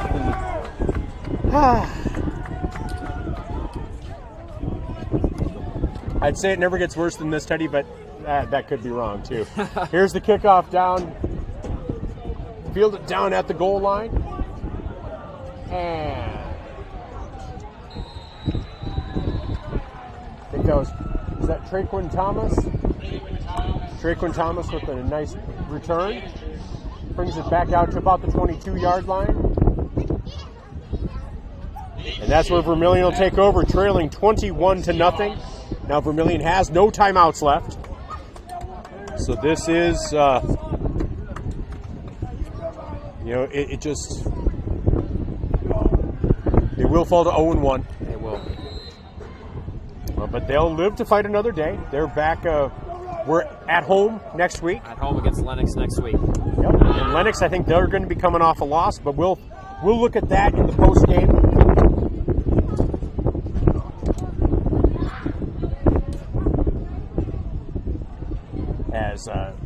take a look at all of that. Here's a quick pass over to the right. I think that was Thomas again. Traquan Thomas with his second reception.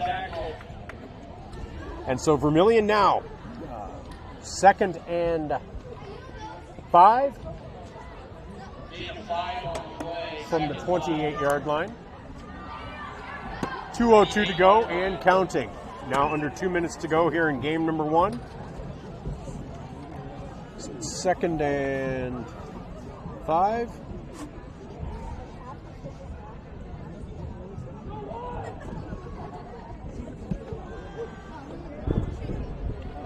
As here's Nygren looking to pass, gets it over to Thomas again. I believe that's going to be a gain of maybe 2.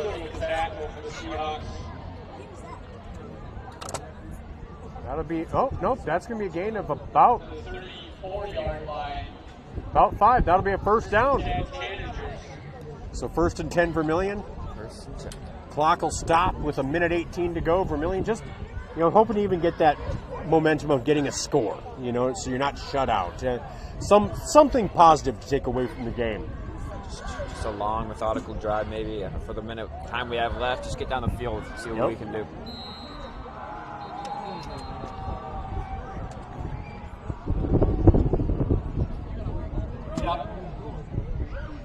Still on the play. The clock is stopped. We have 1 minute 22 seconds on the clock. So they're adding 4 seconds to the clock. The clock should have stopped on the first down.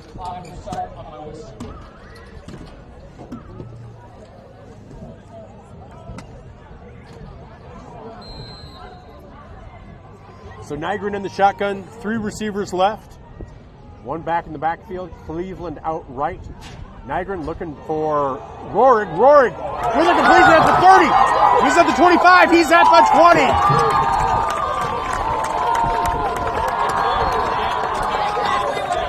It's a 46-yard pass play to Grant Rorig.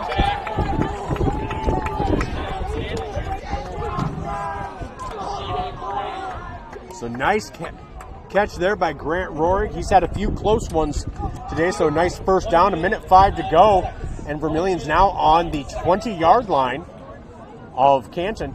Technically, this is the deepest they've gone into Canton territory. It sure has been. It's been a rough offensive possessions. It has been a rough offensive night. They've had a couple of drives that got deep, and then things kind of spun out of control for them. We'll see if they're able to get something going here. Nice pass to Traquan Thomas, who comes back with it. Oh, did he fumble? No, they're going to call him down. So that's a...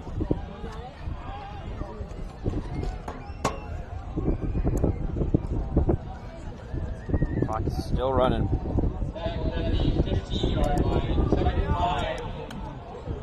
Clock still running. 41 seconds to go. That was a 5-yard gain for Traquan Thomas.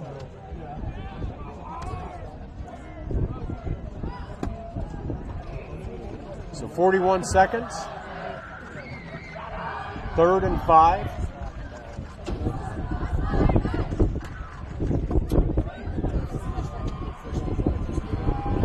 Third and 5 from the 15-yard line. Vermillion with the huddle.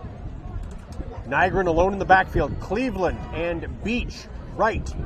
Nygren, Thomas, and Job. No, Rorig. Job and Thomas split left. Here's a pass, and Rorig and Nygren miscommunicated. Rorig turned left, and Nygren threw right. So 36 seconds to go, 4th and 5. Again, Vermillion just trying to get some points on the board. Try to have that positive takeaway.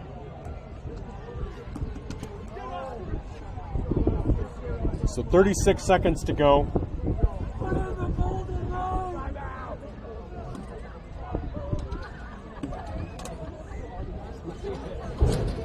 What would you call here? 4th and 5. Touchdown. I'll call for a touchdown right here. All right. That's all you got to go for.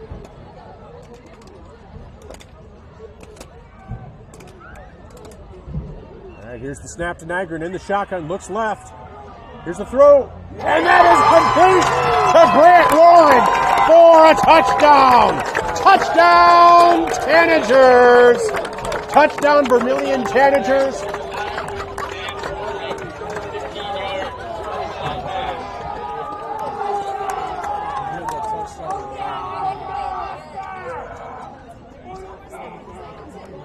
So touchdown pass, a 15-yard touchdown pass from Nygren to Rohrig.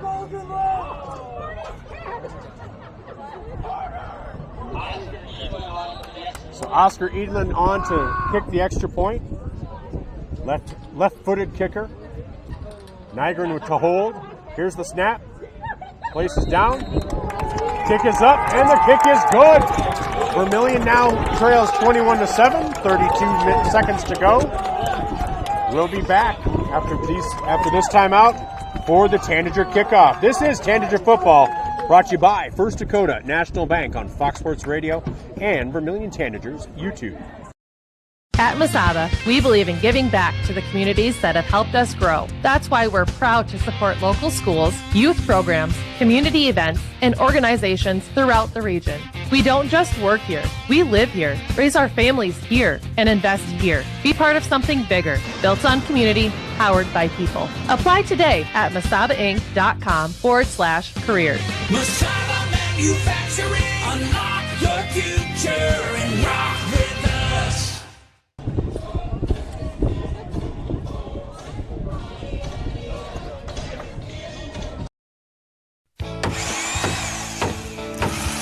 When you're ready to build with a local name you can trust. Kopp Building Innovations in Utica, South Dakota. Owner John Kopp and his team deliver quality craftsmanship and a local touch. As an authorized WIC builder, Kopp Building Innovations specializes in post-frame construction for agricultural, commercial, and residential buildings, including barn dominiums. From the first post to the final detail, trust the people who know building. Visit koppbuildings.com. That's KOPP buildings.com. Off from the 40-yard line. Welcome back. As we get ready for kickoff, I'm going to hand it over to Teddy for the final 32 seconds. Take it away, son. Oscar's going to kick off from here from the 40-yard line. A little onside kick action, recovered by number 5 on Canton, down at the 50-yard line. And that is where Canton will take over for the final 32 seconds of this ball game. Ryder Thompson, who has been a big part of this offense and defense for Canton, is the one who recovered that one. Thompson. You can hear the student section say the golden leg for Oscar Edelin. First and 10 Seahawks at midfield. And he is quite the kicker. That, there's going to be a game where that becomes, you could easily see a game or two where that becomes a factor. Sure, where they can hit a field goal from 40, 45, 50 yards. Yeah, exactly. And he can do that for sure. I mean, he's my next door neighbor. I've known him all my life, so he has all the intangibles, and it looks like victory formation here for the Seahawks. And with no timeouts remaining, that should get close to doing it.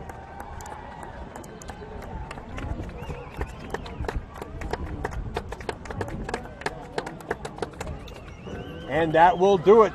They will shake hands, and I don't know if Coach Budmeyer will come up, but we will take a quick timeout.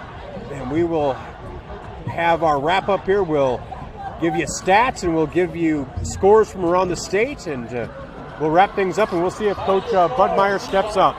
So we'll run a few commercials here, and we'll come back with some stats and everything.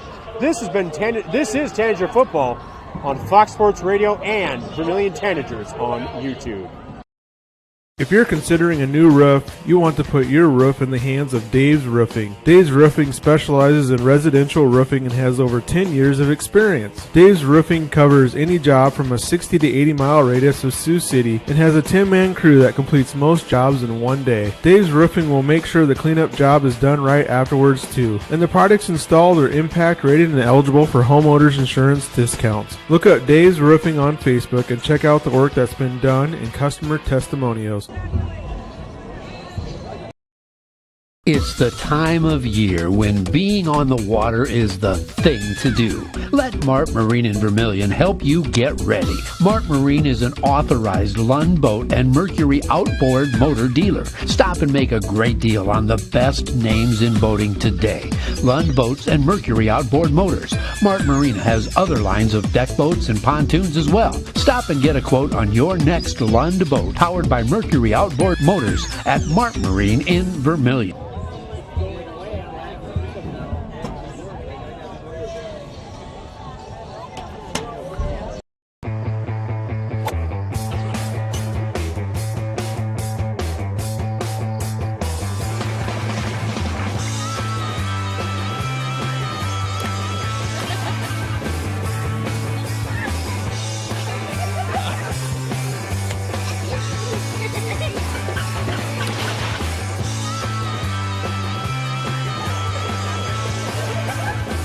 Come find your place in Vermillion.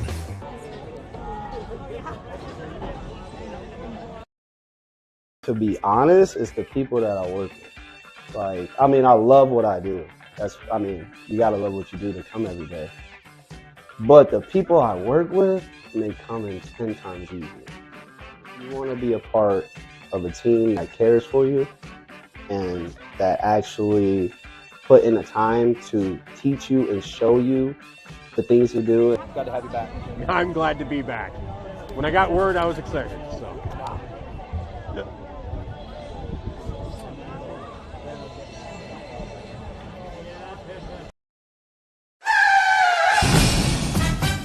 In a situation like this, the first thing you do, of course, is make sure everybody's okay. And then you're thinking, you better call your insurance person. No, just call Justin. At Vermillion Auto Works, you see Justin handles all the insurance claims and gives free quotes. Not everybody does the free quote thing anymore, you know. So call Justin at Vermillion Auto Works. He'll take care of the situation. Carrying WeatherTech, Rough Country, and Tuxedo. Vermillion Auto Works. Welcome back to Tanager Football, brought to you by First Dakota National Bank. I'm Michael Schumacher, and let's wrap things up. This is the First Dakota National Bank post-game show. And just a reminder, around the state, let's take a look at around the state. Whoops. Like I said, getting through some of the kinks here to start things off. Beyond the game and around the state, brought to you by Vermillion Chamber and Development Company. So let's take a look at around the state and beyond the game. Well, beyond the game and beyond the state, let's take a look at Nebraska. Being from Crofton, of course, I'd love to see how Crofton is doing. So looking at Class C1 in Nebraska, not really too many area teams from in C1. They're more in the C2 and D1. So let's look at C2, where Cedar Catholic defeated Scotus Central Catholic 34-10. Grand Island Central Catholic beat Hershey 41-6. Bishop Newman over West Point Beamer 27-20. Boone Central over Battle Creek 35-0. Bergen Catholic over Wilbur Clatonia 63-7. Norfolk Catholic beat Logan View 10-0. In Class D1, Crofton beats Pender 40-14. Pender was considered one of those top 5 teams in D1, so congratulations to Crofton on a nice opening season victory. They are one of the teams expected to make a run for Lincoln. As I continue to battle the camera wanting to shut off because it doesn't have a consistent power source. So Crofton with a 40-14 victory. And looking for other teams in the area, Sandy Creek over Sutton 42-20. Wakefield leads Cedar Bluffs 16-8 with 4 minutes to go in the third. Elkhorn Valley leads Homer 36-0 at the half. And in Class D2,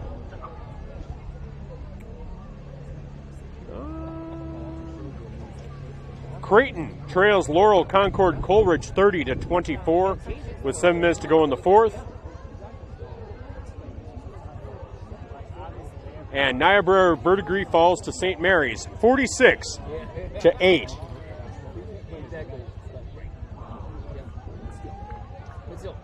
And then looking over at D3, Wynot trails Archangels Catholic 34-6 with 10 minutes to go in the game. Randolph falls to Guardian Angels Central Catholic 34-12. And I don't have a score for Bloomfield, so that's our update for Nebraska. Again, Beyond the Game is brought to you by Vermillion Chamber and Development Company. In South Dakota, let's take a look at AAA. Washington wins. Roosevelt leads Stevens 47-14. Brandon Valley defeated Bellevue West 10-7. O'Gorman and Lincoln tied with 7 minutes to go in the third. In AA, T area defeated Huron 35-32. Douglas leads Custer. Mitchell beat Brookings. Yankton leads Aberdeen Central 41-11 with 5 minutes to go in the game. Watertown beat Spearfish 26-20. In 11A, of course, Canton beats Vermillion here. Douglas leads Custer. Del Rapids beats Madison 15-14. Millbank over Tri-Valley 27-15. West Central takes it to Dakota Valley 37-0. St. Thomas More 49-0 over Belle Fourche. Sioux Falls Christian 38-14 over Lennox. Vermillion will play Lennox next week. In 11B, Beersford leads Groton area 20-7 with 11 minutes to go. Winner over Miller Highmore Herald 60-6. Aberdeen Roncalli wins. Clark Willow Lake over Sioux Valley 16-8 at the half. Duel defeats McCook Central Montrose. Mobridge Pollock over Mount Vernon Plankinton. Wagner leads Hot Springs 28-3. In 9-man, Scotland Men over Tripp Delmont Armor and East Central Dakota Christian. Viborg Hurley beats Hanson. Stanley County leads Hill City. Esteline Hendricks beats Sisseton. Garrettson beats BEE. Parkston beats Platte Geddes. Sioux Falls Lutheran leads Baltic. Bonhomme defeats Gregory 55-6. Hamlin leads Britton Hecla 34-22. And Wall leads Lead Deadwood 36-0 with 9 minutes to go. 9A, Freeman over Chester area 60-8. Phillip defeats Harding County Bison. Lyman over Corsica Stickney. Centerville comes back to beat Elkton Lake Benton 38-28. Alcester Hudson defeats Irene Wakanda. And in 9B, Coleman Egan defeated Gayville Vollen. Freeman over Chester area. Avon over Burke 54-0, and that will do it for around our area. All right, like I said, we'll be back next week. We'll have some volleyball, we'll have some football, all here on Vermillion Tanagers YouTube and Fox Sports Radio. You guys have a beautiful night. We'll talk to you next week.